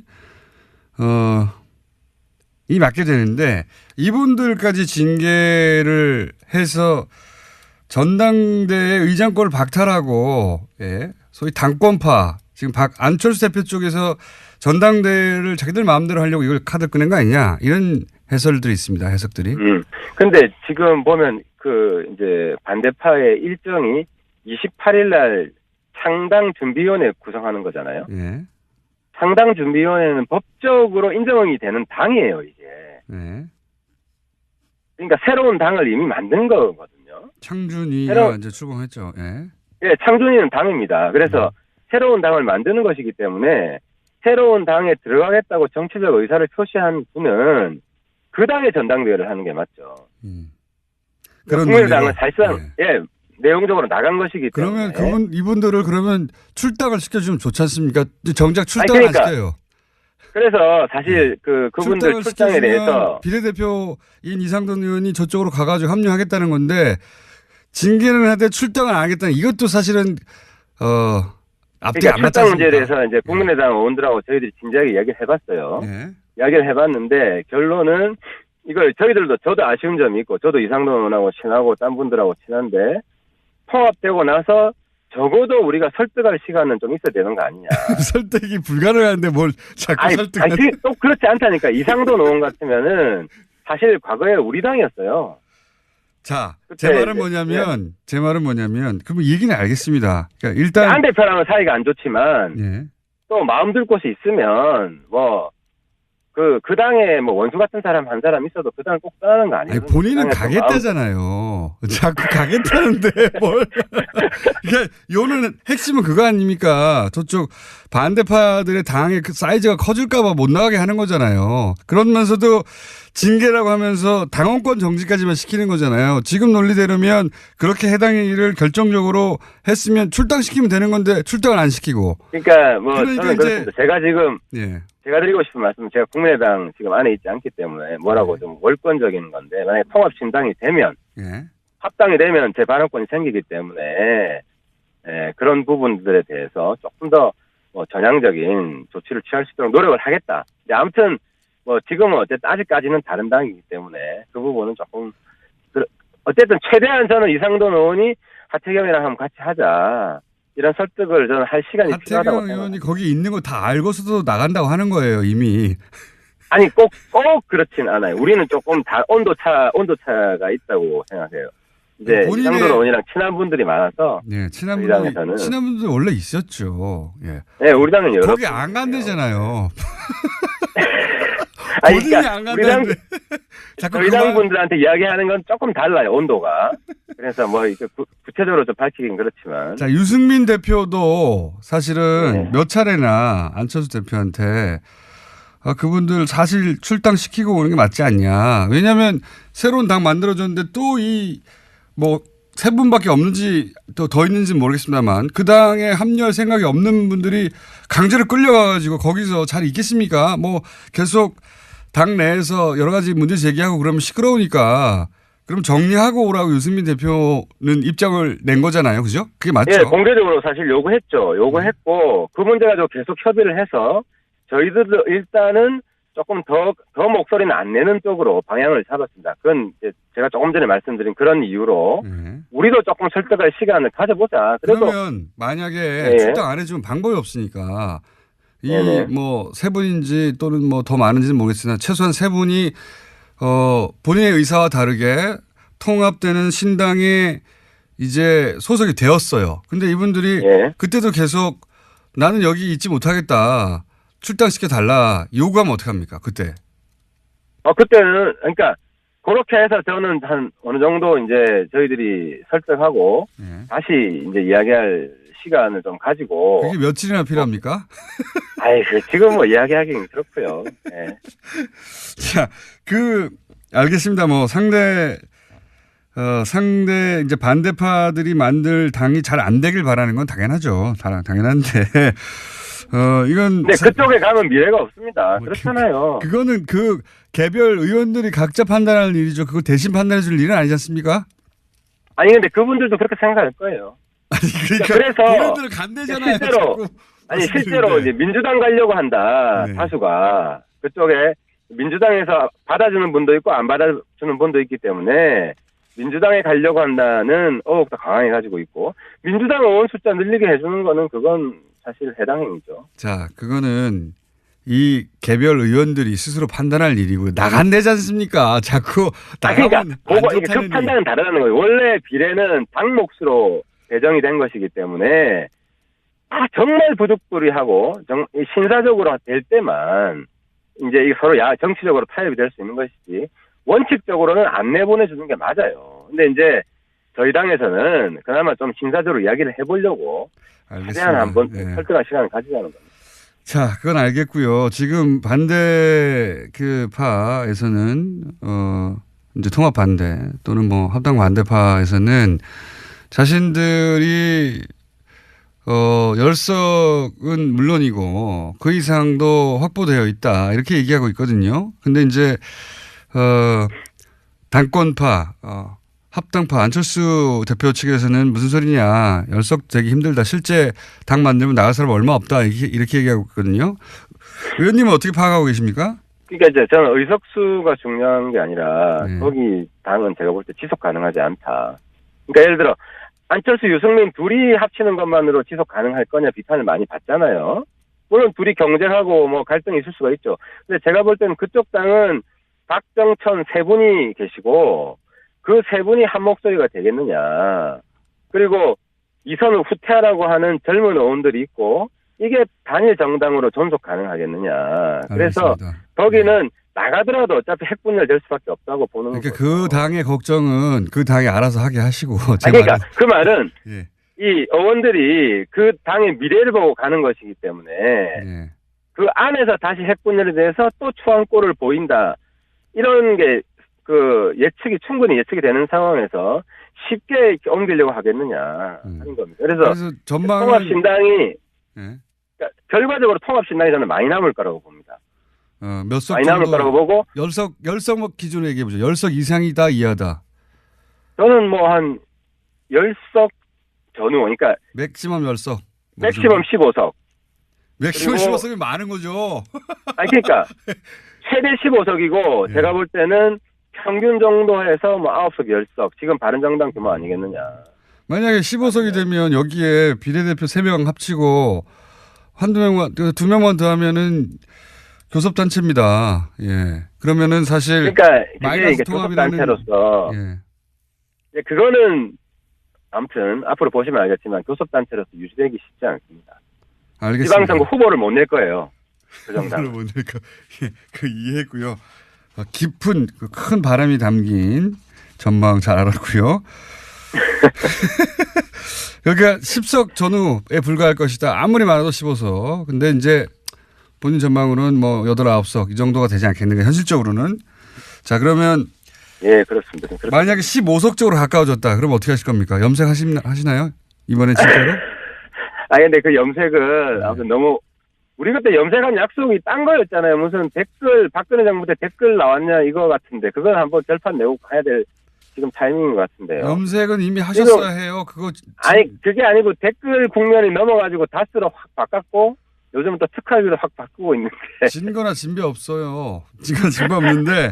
아무튼 그거는 명백한 걸로 하죠. 한번 보고. 자, 그러면 보고. 예. 15석이 맥시멈이라고 하셨으니까 14석에 걸까요?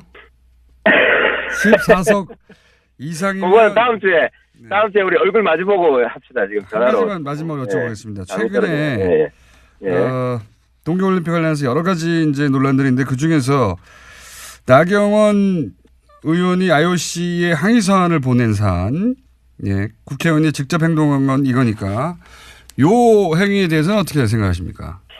나경원 의원도 지금 어쨌든 IOC에서 통과됐잖아요. 통과된 마당에 이걸 철회하라고 하진 않을 것 같고요. 근데 저도 사실 여기에 대해서 불만을 표출했는데 젊은이들이 지금 많이 지금 분위기가 찬 이유가 과정이 불공정해요. 그러니까 예를 들어 수능 시험도 시험 제도가 바뀌려면 3년 전에 바꾼단 말이에요. 준비할 수 있게. 근데 이번 거는 룰이 그 젊은이들 입장에서 보면 룰이 한 달 전에 바뀐 거예요. 그러려면 최대한 젊은이들의 그 아픈 가슴들을 치유해 주려고 노력을 해야 되는데 그런 노력도 소홀했어요. 그래서 청와대도 그 부분 반성을 했잖아요. 자, 그건 국내 정치고 제 말은 그 점에 대해서는 의원님 말씀에 공감하시는 분도 많이 있을 수 있는데 제가 지금 여쭤본 질문은 그걸 이제 밖으로 끄고 나서 IOC의 단일팀을 반대한다는 서한을 대한민국 국회의원으로 보낸 사안, 요 사안에 대한 논평이 궁금합니다. 그 부분은 저는 과거부터 그랬는데 의사는 표명할 수 있다고 봐요. 하지만 결정된 상황에서는 승복하는 게 맞다. 어쨌든 이견을 표명했고 IOC에서 결론을 내렸잖아요. 그래서 나경원 의원이 이제는 IOC의 의견에 승복한다.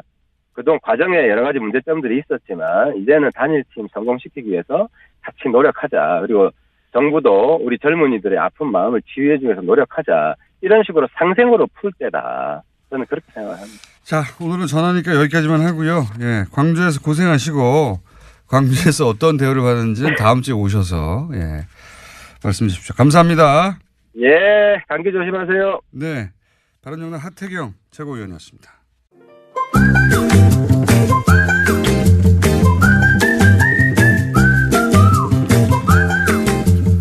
오랜만입니다.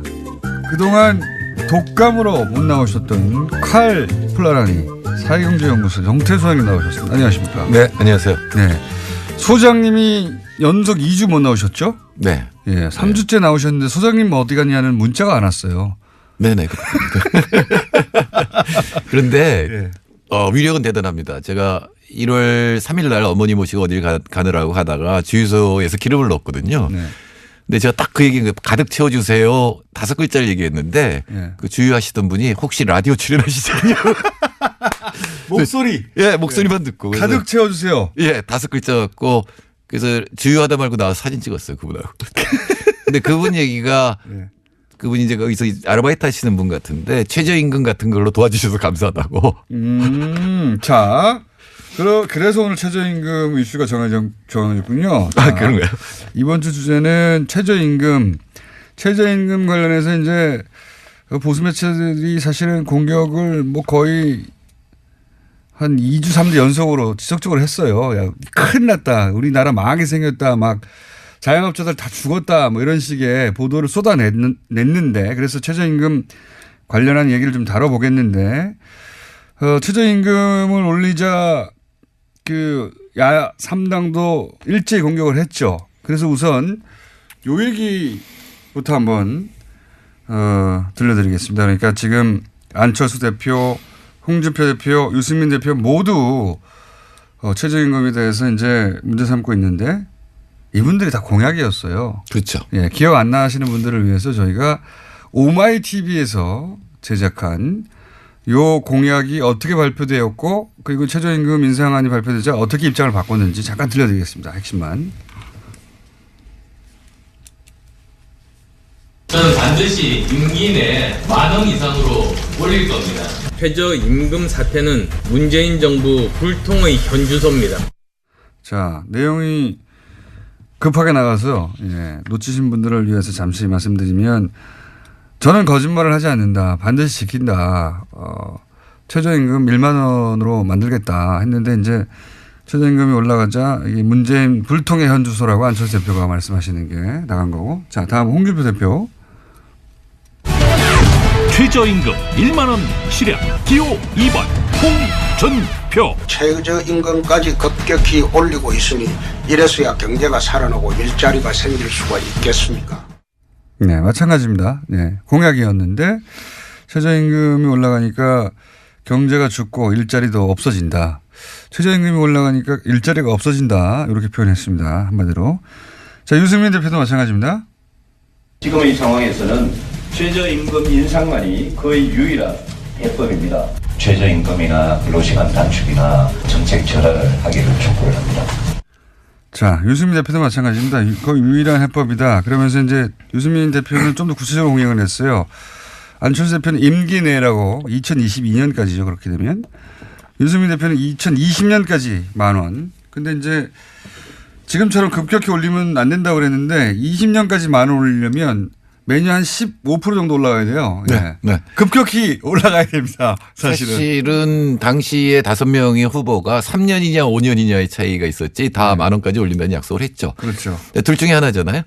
그러니까 그때 얘기가 거짓말이었던가 그러니까 속으로는 안 되는데 표 얻으려고 했던가 아니면은 그때는 맞았는데 지금 1년 사이에 경제가 나빠져서 이제 안 되겠다라고 판단하든가 둘 중에 하나잖아요. 그렇죠. 예, 첫 번째는 이제 얘기할 필요가 없고 거짓말한 거니까. 그럼 1년 만에 경제가 나빠졌냐? 너무 좋아졌어요. 제가 항상 이렇게 운 좋은 정부는 못 봤다 그랬는데 정부 발표 또 하느니 3%로 수정을 했어요. 경제 성장률을. 근데 요새 지난 시간에 지금 그 정부가 지금 잡은 목표치가 그렇게 달성되기는 어려울 거라고 전망한다고 하셨잖아요. 아니, 통계치로 보면 사실 3%가 안 나와요. 그래서 이게 왜 이랬나 그러는데 근데 요새 그 세계경제를 보면 넘을 것 같아요. 오히려 정부 전망보다도 네, IMF 전망이 3.6%인데 요새 보면 한 5% 넘을 것 같아요. 특히 중국이 7% 넘어갔어요 이미. 근데 우리가 굉장히 거기에 영향을 받기 때문에 그러니까 수출이 굉장히 나쁠 때 내수를 늘리느라고 특히 임금을 올리면 문제가 될 수가 있는데 지금 상황이 좋기 때문에 수출과 내수가 동시에 늘어날 때가 제일 좋거든요. 그때는 개혁을 할 수 있는 그 시간입니다. 그래서 지나가 봐야 알겠지만 문제 없을 거고 저는 사실 고마워요. 유승민 대표나 이제 홍준표 대표나 이런 얘기 하는 게 야, 이렇게 사람들이 서민을 걱정하고 자영업을 걱정했었나? 이렇게 계속 이런 얘기를 해 주셨으면 좋겠다는 생각을 하지만 한 1년 지나면은 이분들 얘기가 틀렸다는 게 증명이 될 겁니다. 자, 지금 현재 인상률이 몇 프로였죠? 16.5%. 16.5%. 그러니까 사실은 유승민 대표가 공약한 것과 똑같은 겁니다. 예. 네, 그거는 이제 계속 올리는 거고. 예. 네, 지금 이제 문제는 유승민 대표가 공약했던 수준의 인상률인데 이제 지금은 이제 급격히 올린다고 이제 표현하고 있어요. 예. 예, 걱정하는 게 반청년 반서민 정책이라고 지금 주장하시잖아요. 그거 맞는 얘기일 수도 있는데 그렇게 청년과 서민을 걱정하시는데 청년들은 노동시간을 줄일 거예요. 최저임금이 올라가면. 그러니까 보통 이제 걱정하는 거는 임금이 올라가면 노동시간을 늘릴 것이다라고 하는 게 경제학의 그래프상의 문제인데 가령 대학 등록금을 마련하는 대학생 입장에서 보면 최저임금 단가가 올라가면 등록금 마련하면 노동시간을 줄이지 그거 돈 더 벌겠다고 계속 노동해서 공부시간을 줄이지는 않잖아요. 그런 측면도 있습니다. 예, 그래서 아마 고용상의 문제는 없을 거고요. 또 하나는 이건데 이 우리 중소상공인 입장에서 꼭 대학생만 있는 게 아니니까. 네네네. 그 문제가 가령 우리 편의점을 보면 24시간 영업하잖아요. 그 입장에서 보면 굉장히 낭비적인 겁니다. 밤에 2시에서 특히 6시까지라는 일때는 손님이 안 오잖아요. 근데 고용을 했잖아요. 그러니까 임금이 나가잖아요. 그러니까 만일에 이분들한테 판단하라 그러면 절대로 고용 안 할 겁니다. 근데 위에서 지금 고용하라 그런 거 아니에요. 이 사람들은 문제가 없어요. 노동시간을 늘리건 줄이건 자기들한테 오는 거는 매출만 늘어나면 되잖아요. 근데 이게 모든 하나만 그렇게 하면 매출이 늘어날 텐데 모든 데가 다 하면 매출이 늘어날 리가 없죠. 그때 10개가 더 팔리는데 10개 상점이 다 하면 1개씩만 더 팔릴 거 아니에요. 그러니까 늘어나는 거 없이 임금만 나가니까 이 편의점 어려운 거잖아요. 그건 영업 안 하면 되는 거잖아요. 근데 영업 안 할 수도 없습니다. 아니 그게 왜 영업을 안 할 수도 없느냐면 위에서 그렇게 하라 그러니까 그렇죠. 왜냐하면 위에서는 10개 더 팔리는 게 자기한테 그냥 이익으로 가는 거 아니에요. 제 말은 임금을 자기들이 내는 게 아니잖아요. 근데 제 말은 실제 그 편의점뿐만 아니라 자영업자들 소규모 자영업자들 같은 경우에 이제 뭐 치킨집을 한다든가 이런 경우에 아르바이팅 써야 되는데 이렇게 되면 한 달에 뭐 한 200여만 원 주다가 250여만 원 될 수도 있고 뭐 이런 얘기들 한단 말이죠. 어렵다. 근데 제가 그 얘기를 한 거예요. 영업시간을 줄이고 모두 같이 줄였다라고 하면 치킨을 12시 시킬 걸 미리 시키든가 할 거 아니에요. 그러니까 미리 산다고요. 그러면은 판매량에는 변화가 없이 노동시간은 줄었잖아요. 그건 생산성이 올라간 거예요. 자영업 입장에서는. 이게 지금 해법은 일하는 시간을 좀 줄여라 전체적으로. 그러니까 일하는 시간을 줄이듯이 이렇게 생산성이 올라가는 방법들이 나온다는 거죠. 앞으로 이렇게 가면. 예, 물론 아르바이트하는 쪽에서는 노동 강도가 강해졌다고 얘기를 할 수가 있겠는데 대신에 단가가 올라간 거잖아요. 시급이. 그러니까 그런 식으로 해서 생산성 향상분이 이 임금 올라간 거를 흡수하는 게 분명히 있거든요. 그게 실제 이런 현실에서 일어나는 일입니다. 실제 이런 정책을 쓰게 되면 결국 그런 방향으로 가게 됩니까? 네. 그리고 전체 수요는 아까 말씀드린 듯이 경제가 좋기 때문에 전체 수요 늘어나요. 그렇기 때문에 생산성 향상분하고 수요 증가분 때문에 현재는 이 충격이 다 흡수될 수 있는 그런 거다. 정도의 상황이다. 그리고 이게 전 세계적으로 여태까지 최저임금을 올렸을 때 어떤 일이 벌어지느냐는 고용에 효과가 없다. 그러니까 늘어나지도 않고 줄어들지도 않는다였고 그다음에 그게 전 세계적인 사례다. 여태까지 수천 개의 사례를 학자들이 연구를 했거든요. 근데 최저임금이 이만큼 올랐을 때 그러면 각국의 경제 상황은 조금씩 다르겠지만 각국에 미친 영향을 사례를 연구해 보면 90% 이상이 고용에 영향이 없다예요. 고용 영향이 사실은 없다. 그 생산성 흡수를 하거든요. 생산성을 향상시켜서 흡수를 하는 게 작용을 하기 때문에 고용에 영향이 없습니다. 그러니까 뭐 지금 제가 자신 있게 얘기할 수 있는데 더구나 경제가 좋아져요. 그래서 문제가 없을 겁니다. 게다가 정부가 지금 일부 지원해 준다는 거 아니겠습니까? 네네. 이거는 혹시나 그렇게 생산성 향상이라든가 이런 게 흡수하지 못하면 진짜 어려울 수 있으니까 일부 이제 지원을 해줘서 그 충격을 흡수해 주겠다는 거거든요. 자, 그러면 이제 정책 입안자의 관점에서 그리고 이제 지금 그 소장님처럼 전 세계 사례를 그동안 연구해 온 연구자의 입장에서 개별적으로는 어떤 집은 조금 더 힘들고 어떤 집은 덜 힘들 수 있지만 업소가 경제 전체로 보자면 결국은 이 정도 다 흡수하게 되어 있다. 그리고 그러니까 어쩌면은 이 자영업자나 이런 쪽에서 그동안의 비합리적인 일들이 있잖아요. 제가 말씀드린 밤새 영업. 식당이나 뭐 이런 데서 밤새 영업하는 거 사실 굉장히 비효율적인 거거든요. 임금이 너무 낮기 때문에 그런 일을 했던 거예요. 어떻게 보면. 24시간 예를 들어서 가게를 했는데 어떤 가게가. 그러면 이렇게 되면 보다 효율적인 운영을 하도록 바뀌게 되어 있다. 물론 소비자 입장에서는 아무 때나 사던 거 못하게 되겠죠. 그거는 3시간 문 닫는다든가 24시간. 근데 그게 정확하면 3시간 전에 살 거 아니에요. 그러니까 그게 사실 유럽에 가면 6시 되면 다 닫잖아요. 불편해요. 불편하죠. 한국에 살다가 그게 불편한데. 한국에 살다가 거기 가면 이 사람들 왜 이렇게 일찍 문 닫아 이렇게. 이거야말로 이제 우리가 판단할 거예요.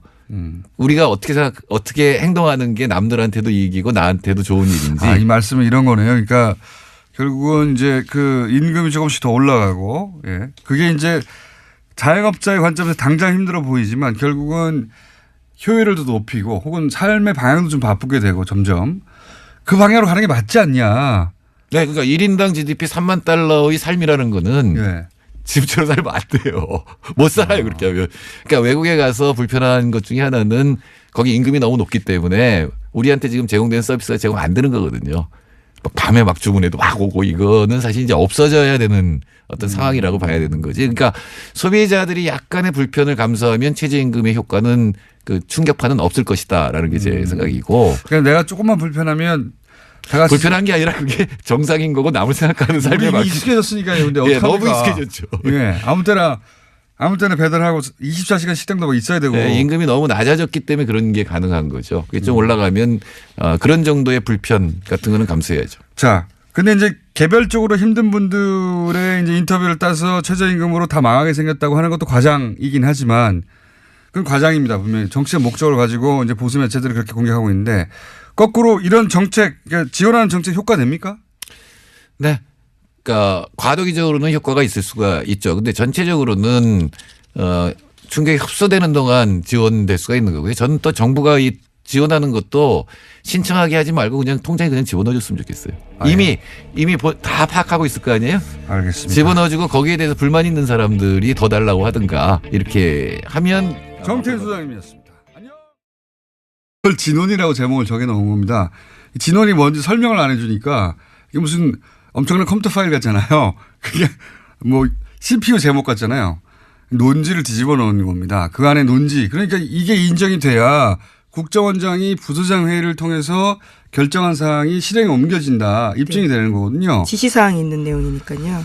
그리고 이제 시큐리티 파일은 여기 보면은 그 아이디가 적혀 있고, 그러니까 그때 당시 심리전단 팀 안보 5팀인가요? 네, 김땡땡 직원의 이메일에서 나온 겁니다. 그러니까 앞 두 글자 이름이 적혀 있어요. 뭐 김모 이렇게 적혀 있고 그 한 사람당 30개의 계좌와 계정요. 계정. 예.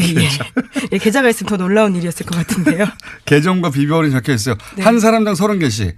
그리고 22명의 그 실제 명단하고 정확하게 일치해요. 그러니까 이게 초창기의 트윗 계정 아이디라고 하는 거거든요. 이것도 이런 논지가 결정되면 이런 사람들이 퍼뜨렸다. 결정적인 거죠. 예, 심리전의 범위가 확 넓어지는 겁니다. 예. 그러니까 지시사항을 그대로 수행했다. 이거는 뭐 이게 인정되면 흔히 말하는 요즘 빼박인 거죠. 빼박. 그런데 이거를 증거능력을 인정하지 않았어요. 왜 인정하지 않았냐. 본인의 이메일이 맞고 본인의 이메일에서 나온 것도 맞고 본인의 이메일에 해킹된 적도 없고 그런데 내가 작성한 게 기억나지 않는다.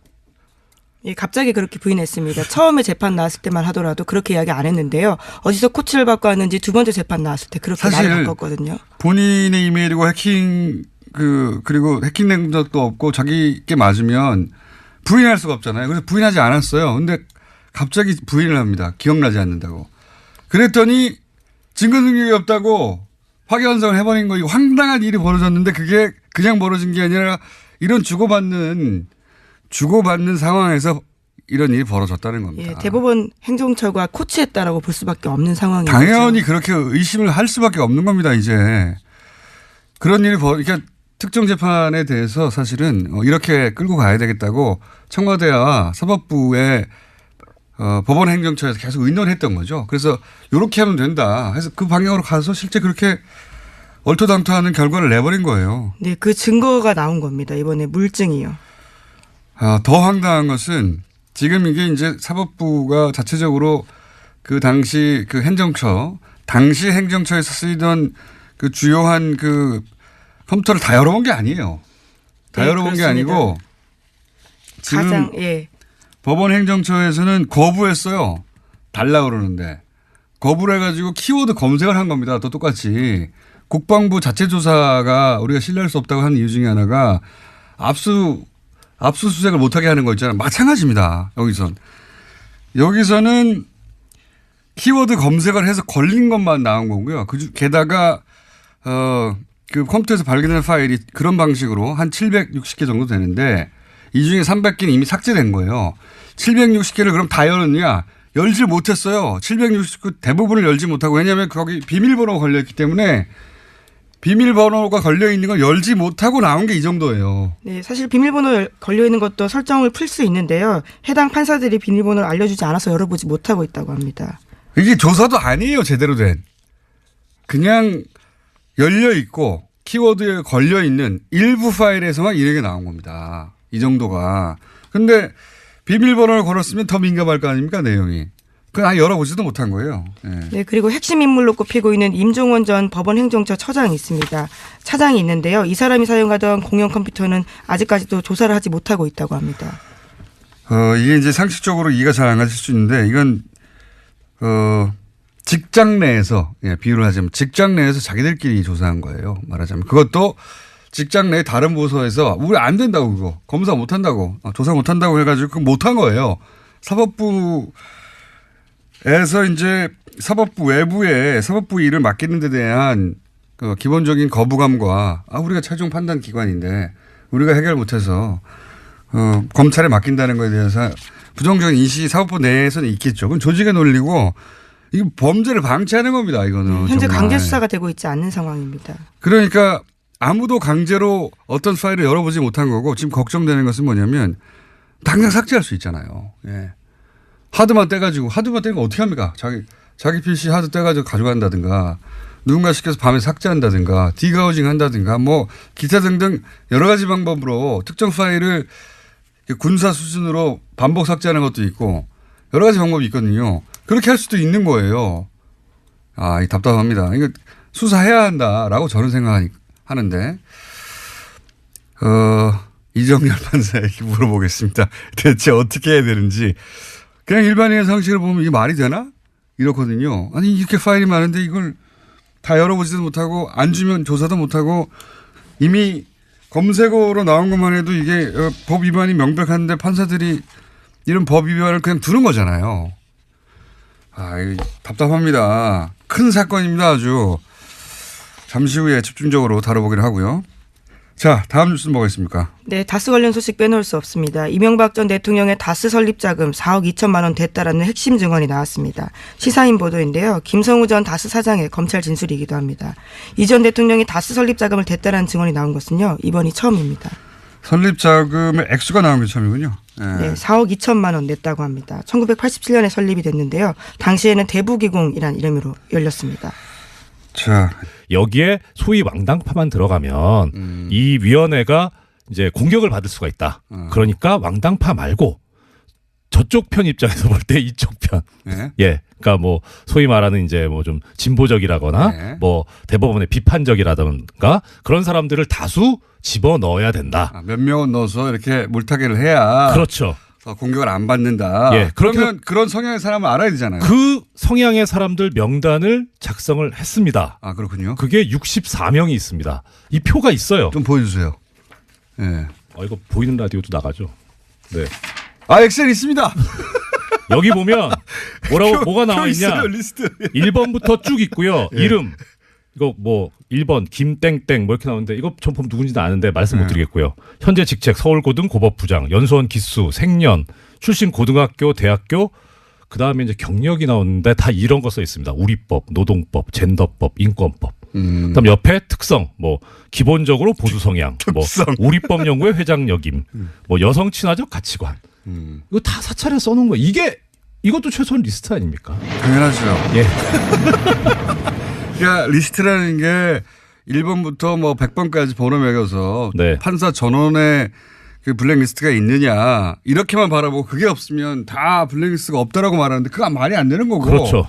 성향 파악하는 게 결국은 그 리스트인데 실제 64명의 리스트는 있고 예, 있고요. 그 외에도 성향을 파악하고자 했던 정황, 성향을 파악한 정황이 계속 있는 거 아닙니까? 그렇죠. 그런 문건들은 너무 많이 발견돼서. 그 리스트, 블랙리스트 예. 있는 겁니다. 예, 있냐 없냐 따질 문제도 아니고 있냐 물으면 있습니다. 예. 예. 그리고 정말 진짜 그 사람들이 말하는 블랙리스트 저는 찾을 수 있다고 생각합니다. 실제 예, 그것도 그건 있을 것이다. 예, 나중에 뭐 기회 있으면 다시 말씀드리고요. 분명히 기회 있습니다. 지금 왔어요. 예, 이게 제가- 예, 오케이. 예.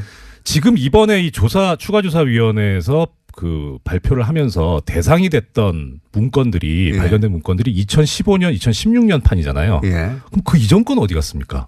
그렇죠. 예. 그런 리스트는 진작부터 있었을 수 있고. 예, 그러니까 이게 지금 원장. 이게 두 가지 지금 방법이 있는데요. 하나는 어제 뭐 보도가 나오긴 했습니다만 이 법원행정처라고 하는 데가 기본적으로 판결을 쓰는 데가 아니기 때문에 판사들한테 익숙한 자리가 아니거든요. 행정직 자리겠죠. 그렇죠. 예. 그러니까 업무 인수인계가 정말 뭐 이렇게 뭐라 그래야 되죠?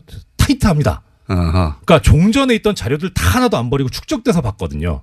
아하. 그래야지 옛날에 또 뭐라 판사들이다 보니까 꼼꼼해가지고. 그렇죠. 그런 게 옛날에 문서에. 뭐라고 어떤 형식으로 썼는지를 알아야 그래야 그거를 뭐 베끼든 뭐 벤치마킹을 하든 해가지고 쓰니까 아, 그렇죠. 옛날 형식 것들 다 자체도 있어요. 모르니까. 다 했습니다. 그 안에 다 있다. 예, 근데 그게 지금 이제 삭제를 했겠죠. 증거인멸 한다고. 300개는 삭제했다는 나왔어 이미. 예, 그렇죠. 예. 그런데 지금 현재 이번에 그 조사 대상이 되었던 PC가 예.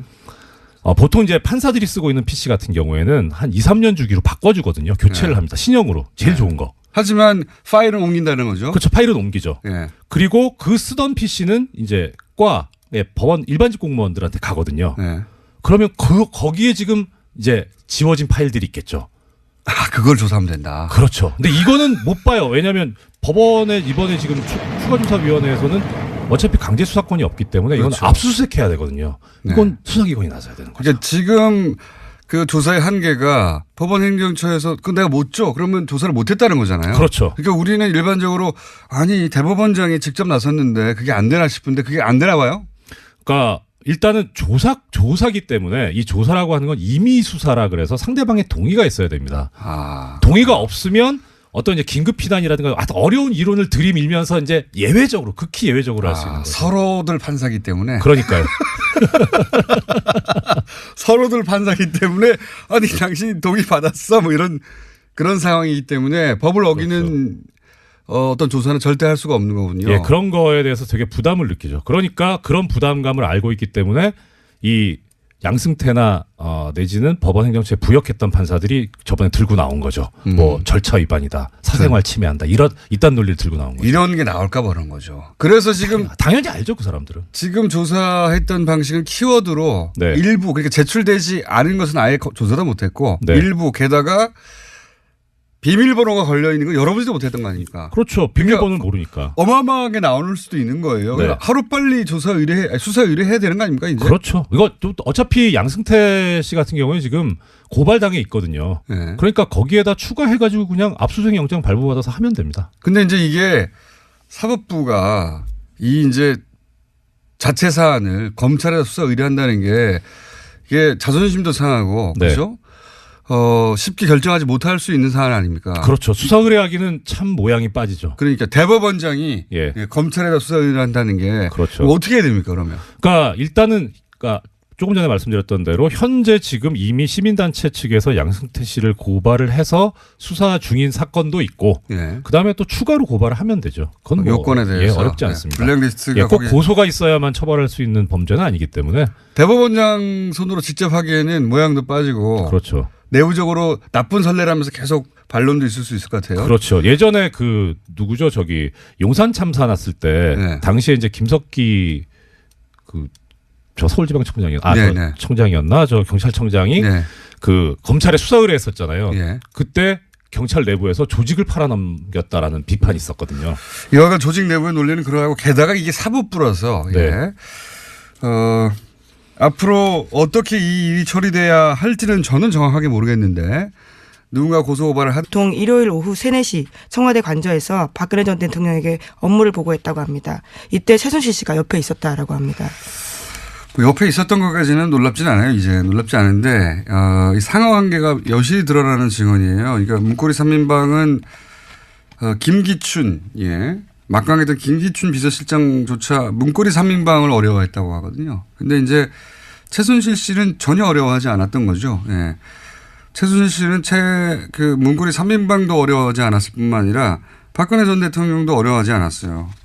여기 보면 대통령한테 보고를 하는데 그냥 들락날락 왔다 갔다 했다는 거잖아요. 예, 다 앉아있는데 혼자만 계속 왔다 갔다 하고 있었다고 그러니까 합니다. 보통 이제 대통령한테 누군가가 참모들이 보고하고 하면 그 자리에서 참석하거나 참석하지 않거나 하는 것이지 어른들한테 얘기할 때 왔다 갔다 하지 않잖아요. 대통령이 아니어도 왔다 갔다 하는 거예요. 그리고 누구도 그러지 말라거나 나가 있으라거나 말하지 못하였다.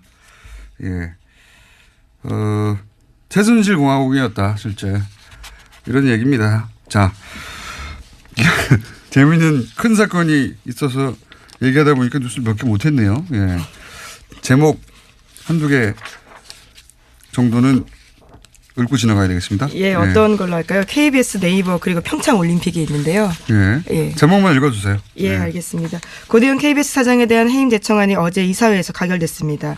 KBS 이사회가 6대1로 해임 제청안을 통과시켰는데요. 그래서 이제 언론노조 KBS 본부가 내일 오전 9시부터 업무에 복귀한다라고 합니다. 드디어 복귀하는 거군요. 예.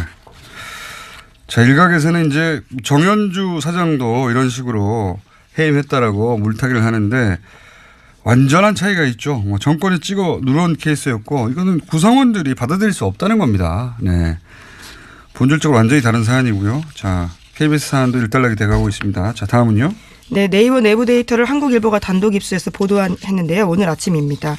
메이크로 프로그램 사용 흔적은 없다라고 하는데요. 하지만 하나의 IP에서 최대 11개의 아이디를 바꿔가면서 공감 추천을 한 경우가 있다라고 합니다.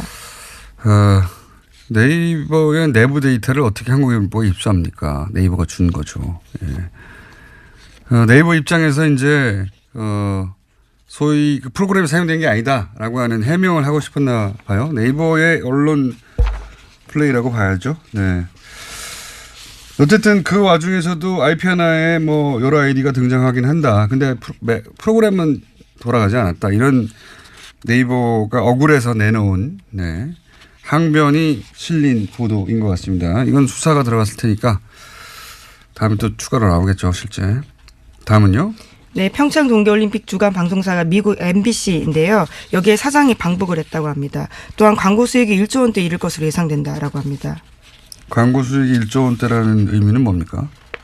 네, 광고 수익 1조 원대라고 하는 건요. 광고 판매량이 이제 9억 달러, 9,500억 원을 넘어선다라는 건데요. 그러니까 지난번 소치 동계올림픽 때보다 더 많은 광고가 팔렸다라는 겁니다. 광고가 역대 1위다 뭐 이런 그런 얘기인가 보죠. 네. 우리 생각하고는 다르게 평창 올림픽이 흥행이 되고 있다 이런 얘기네요. 이야기도 잠시 후에 저희가 김지훈 박사 오랜만에 모셔가지고 미국 셧다운 얘기와 함께 좀 다뤄보겠습니다. 시사인의 김은지였습니다. 감사합니다.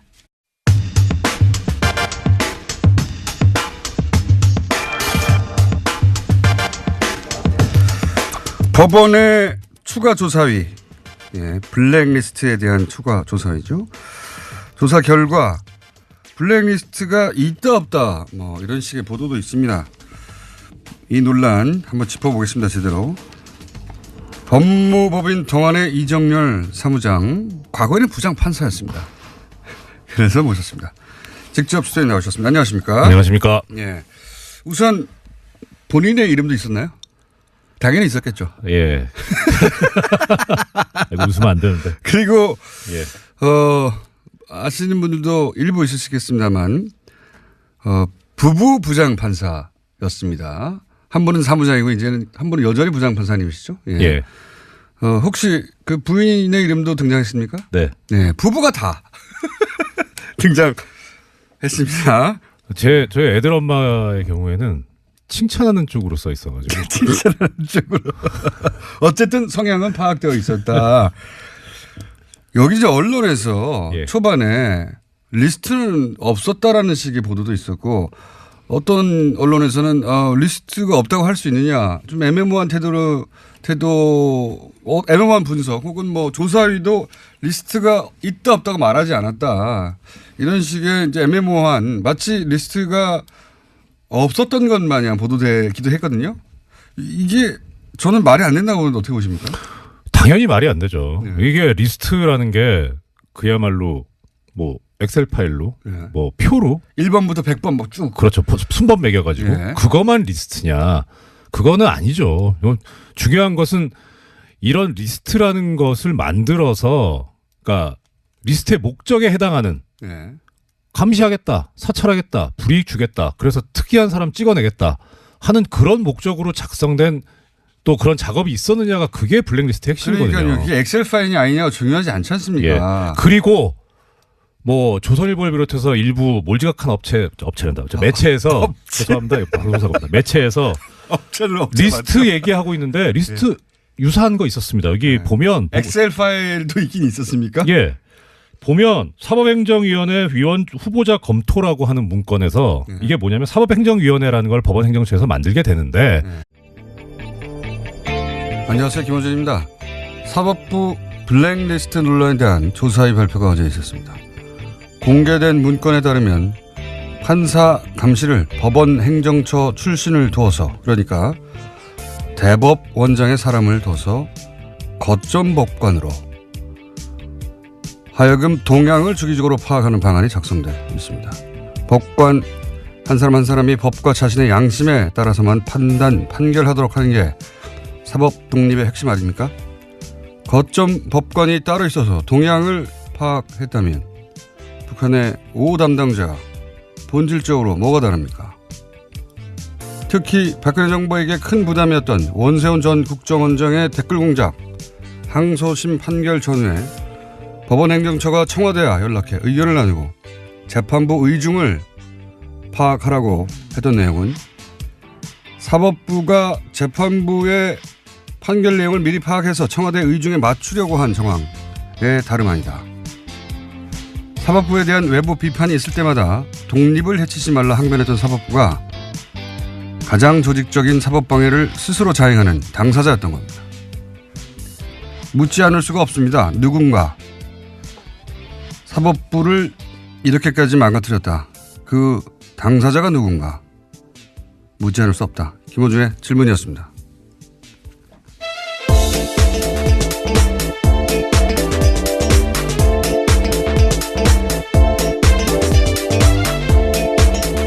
시사인의 김은지입니다. 네.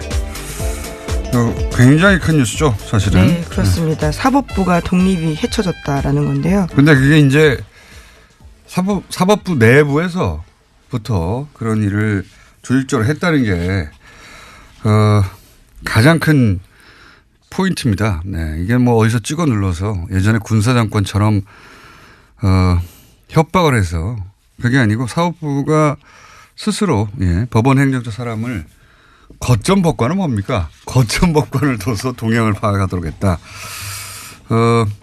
판사 한 사람 한 사람은 자부심이 강하고 자기가 스스로 판단한다고 하는 사람들인데 이렇게 거점 법관이 누군가 있었다는 게 자기 주변에 굉장히 충격적일 거라고 봅니다. 그래서 저희가 얼마나 충격적인지 이정열 전 판사님이 직접 나가겠다고 해서 저희가 잠시 후에 요 사안을 좀 더 심도 있게 다뤄보겠지만 일단 뉴스 훑어보겠습니다. 첫 번째 뉴스는 뭡니까? 네, 가장 중요한 뉴스이기 때문에 앞에 배치했습니다. 이른바 판사 블랙리스트를 조사한 법원 추가조사위원회가 어제 조사 결과를 발표했습니다. 2015년 원세훈 전 국정원장의 댓글 사건 재판 과정에 박근혜 정부 청와대 민정수석실이 개입한 정황이 나온 건데요. 이 문서에는 당시 우병우 수석이 이끄는 박근혜 정부의 청와대 민정수석실에서 법원 행정처의 항소 기각을 기대하면서 판결 전망을 문의했습니다. 그러자 행정처가 재판부의 의중을 간접적으로 파악하려고 노력하고 있다라고 썼는데요. 그런데 1심 결과와는 달리 예측이 어렵다라는 이야기도 쓰여 있었습니다. 이게 제가 보기에는 1심 결과는 자기가 알아서 전달했다는 거거든요. 실제 이 이야기는 이 조사 결과가 나오기 전부터 고 김영환 수석 비망록이 나왔을 때부터 네, 수첩에 쓰여 있죠. 계속해서 거론이 됐던 얘기입니다. 왜냐하면 그때 이미 1심 판결 나가기 전에 1심 결과가 수첩에 적혀 있지 않느냐. 어떻게 알았냐. 근데 이제 입증할 수가 없으니까 흐지부지 됐는데요. 근데 이제 예측이 어렵다는 표현도 굉장히 두리뭉실하게 이제 순화시킨 거지만 어떻게 예측합니까? 네, 앞선 1심 결과는 예측했다라고 해석되는 대목입니다. 그러니까 예측이라는 표현을 썼지만 사법부가 역술인들이 아니잖아요. 어떻게 예측합니까? 물어봤지. 물어봐서 알아내가지고 알려줬다는 얘기죠. 예. 1심 때는. 2심 때는 뭐 그 담당 판사가 완고하다든가 아니면 그 얘기를 전혀 입에 열지 않는다든가 누구한테도 말하지 않는다든가 뭐 그래서 뭐 알기가 어려웠다 이런 얘기잖아요. 1심 때는 말해줬다는 얘기죠. 네, 가장 관심을 받았던 공직선거법 관련해서는요. 무죄를 내렸거든요. 1심 재판은요. 네. 그런데 2심에서는요. 징역 3년 되고요. 법정 구속됐습니다. 자, 그런데 이제 더 재미있는 것은 더 황당한 것은 우병우 전 수석 여기서 등장합니다. 우병우 전 수석이 그렇다면 상부심을 전원 합의체로 해달라. 이 의미는 잠시 후에 이정열 판사와 얘기 나눠보겠지만 이렇게 요구했는데 또 요구대로 됐어요. 네, 그렇죠. 그래서 13대 0이라는 결과로서 다시 파기환송이 됐습니다. 그러니까 여기 쓰여 있는 그대로 실행됐다라고 볼 수 있는 거죠. 파기환송됐다는 요 사건에 관해서 저희가 몇 달 전에 어떻게 파기환송됐는지 진원, 시큐리티 파일, 이 증거 능력을 인정하지 않아서 파기환송됐다 이렇게 얘기했거든요. 네, 핵심 증거입니다. 예. 근데 이제 여기 문서에 보면은 핵심이 증거 능력 인정이다. 예. 그런 얘기가 적혀 있고 그 증거 능력을 인정하지 않아서 파기환송이 돼버린 거죠. 예. 이 파기환송돼서 사법부 내에서도 난리가 났었죠. 이게 뭐냐고. 근데 이제 조금 더 자세히 진원과 시큐리티를 얘기하면 진원하면 무슨 영화 같잖아요. 그게 아니고 논지를 뒤집어 놓은 겁니다. 좀 자세히 설명하자면 이게 무슨 얘기냐면 심리전을 펼칠 때 주요한 이슈가 있잖아요. 네, 매일매일 그런 내용들을 봤는데요. 어떻게 해야 되는지 지시받는 내용입니다. 그러니까 국정원장과 부소장 회의에서 주요한 지시사항이 나옵니다. 논지가 결정되는 거죠. 그 논지가 적힌 거예요. 네, 다스 관련 소식이 이제 특활비가 갑자기 터지면서 약간 뒤로 미뤄져 있는데 다스는 사실 거의 수사가 끝났다라는 이야기도 들립니다. 예, 입증을 사실상 한 거나 마찬가지다. 소환만 남았다 이런 얘기가 있긴 합니다. 네, 그런데 그중에서 이제 다스를 이명박 전 대통령이 설립했다라고 하는 이야기는 나왔는데 돈이 초기 자본금 4억 2천 이명박 전 대통령으로 나왔다. 액수가 특정됐습니다. 자, 다음 뉴스는요. 네, 검찰이 이상득 전 의원, 그러니까 이명박 전 대통령의 둘째 형인 이상득 전 의원의 국정원 특수활동비 받아간 정황을 포착했다라고 하는데요. 이명박 정부 시절에 있었던 일입니다. 목욕만 당시 국정원 기조실장 등 관계자들의 진술인데 2011년에 억대 돈을 받아갔다라는 겁니다. 직접 자기가 줬다라는 이야기도 하고 있는데요. 당시는 인도네시아 대통령 특사단이 방 안에서 있었는데 숙소에 침입했던 일이 있었습니다. 국정원 직원들이 들켰는데요. 그 상황을 무마하기 위해서 돈을 준 게 아니냐라는 의혹이 나오고 있습니다. 어제는 이제 김윤옥 여사 관저 행정관이 돈을 받은 걸 인정했죠. 예. 쇼핑백에 돈이 왔다. 예, 방식까지 구체적으로 나왔습니다. 본인이 먹지 않은 한, 예, 그 돈은 그러면 김 여사에게 전달됐을 테니까 이제는 이제 가족으로 지금 확대되고 있는 와중인데 형 이야기도 나온 거죠. 형이 당시에 특수활동비를 그 형에게 이명박 전 대통령 형 이상득 전 의원에게 줬다고 하는 이제 진술이 나온 거죠. 근데 이때 이제 그 검찰에서는 국정원이 당시 위기에 몰려 있었기 때문에 그 상황을 돌파하기 위해서 이런 돈을 준 게 아니냐 뭐 이런 이야기인데 이거 굉장히 재밌는 사건입니다. 인도네시아 대통령 특사단이 방문했을 때 괴한이 침입했다 뭐 이런 뉴스가 나왔었거든요. 네, 그래서 경찰에 신고됐습니다. 인도네시아 대통령 특사단에서 신고할 수밖에 없죠. 이 당시 사건이 어떻게 되냐면 굉장히 재밌어서 잠깐 말씀드리면 이명박 전 대통령 면담이 잡혀 있는 날이었어요. 그래서 이제 특사단이 면담을 하러 가는 거였거든요. 그러니까 비는 게 분명하죠. 그러니까 면담이 있다는 걸 알았던 거예요. 예. 나중에 이제 국정원 직원들로 드러났으니까 국정원에서는 면담이 있는 걸 알고 당시 남자 둘 여자 한 명으로 이루어진 3인조가 투입됩니다. 그래서 이제 노트북에서 뭘 카피하고 있는데 그중에 한 사람이 뭘 놓고 갔는지 다시 돌아온 거예요. 들켰죠. 들켰는데 웃긴 건 그럼 한 사람이 망을 보든가 했어야 되는데 세 명이 다 바빴나 봐요. 방에 들어와가지고 들켰어요.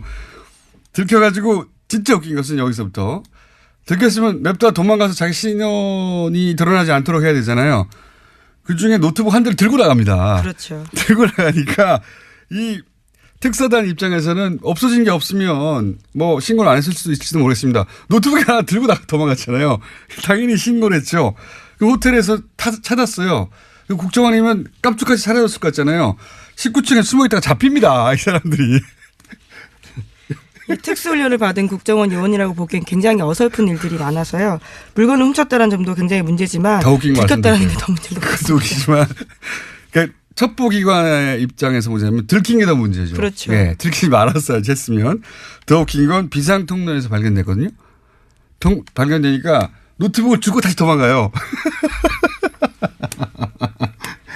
굉장히 제가 보기에는 그 세계 첩보기관 사상 가장 치욕적인 사건 하나로 정말 망신스러운 일입니다. 전 세계 베스트 10에 안에 들어갈 정도의 사건입니다. 이게 노트북 들켰는데 눈앞에서 노트북 하나 들고 도망가고 그것도 비상통로에 숨어 있다가 호텔 직원한테 잡히니까 냅다 노트북을 돌려주고 다시 도망가고. 여기서 좀 이상한 점은 호텔 방문은 어떻게 열었느냐. 이 침입한 뭐 흔적이 없다. 예, 그럼 카드키를 가져가는 거 아니냐. 호텔이 협조한 거 아니냐. 게다가 이 비상통로에서 발견됐을 때 잡혔어야 되잖아요. 노트북을 주고 어떻게 도주하였냐. 도주도 이상합니다. 그래서 당시에 국정원 별명이 걱정원이었습니다. 워낙 걱정 끼치는 일들이 많다고요. 그때 돌았던 변명이 더 웃깁니다. 바로 2층에 국정원 기관에서 쓰던 방이 있었는데 그 방에서 노트북을 가져오라고 했는데 방 번호를 잘못 알아가지고 그 아래층에서 그걸 가져갔다. 이런 식으로 해명했거든요. 말도 안 되는 소리죠. 그런데 직원 누군가 들어오는데 그 노트북 하나를 왜 들고 도망갑니까? 방 잘못 알았습니다.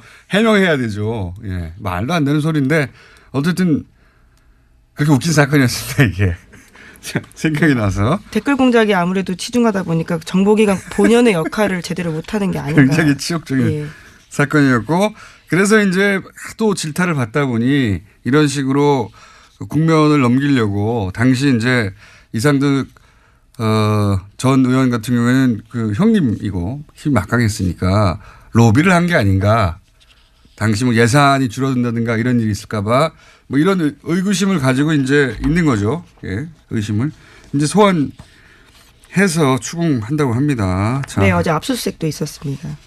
웃긴 사건이었습니다. 자, 그때 특활비가 건네졌을 줄이야. 자, 다음 뉴스는 뭡니까? 네, 어제 박근혜 전 대통령 재판의 증인으로 안봉근 전 비서관이 나왔습니다. 안 전 비서관은 박근혜 전 대통령에게 보고할 때 최순실 씨가 있었다라는 진술을 했는데요. 문고리 3인방으로 불린 이재만, 안봉근, 정우성 전 비서관이 있는데 이 세 사람이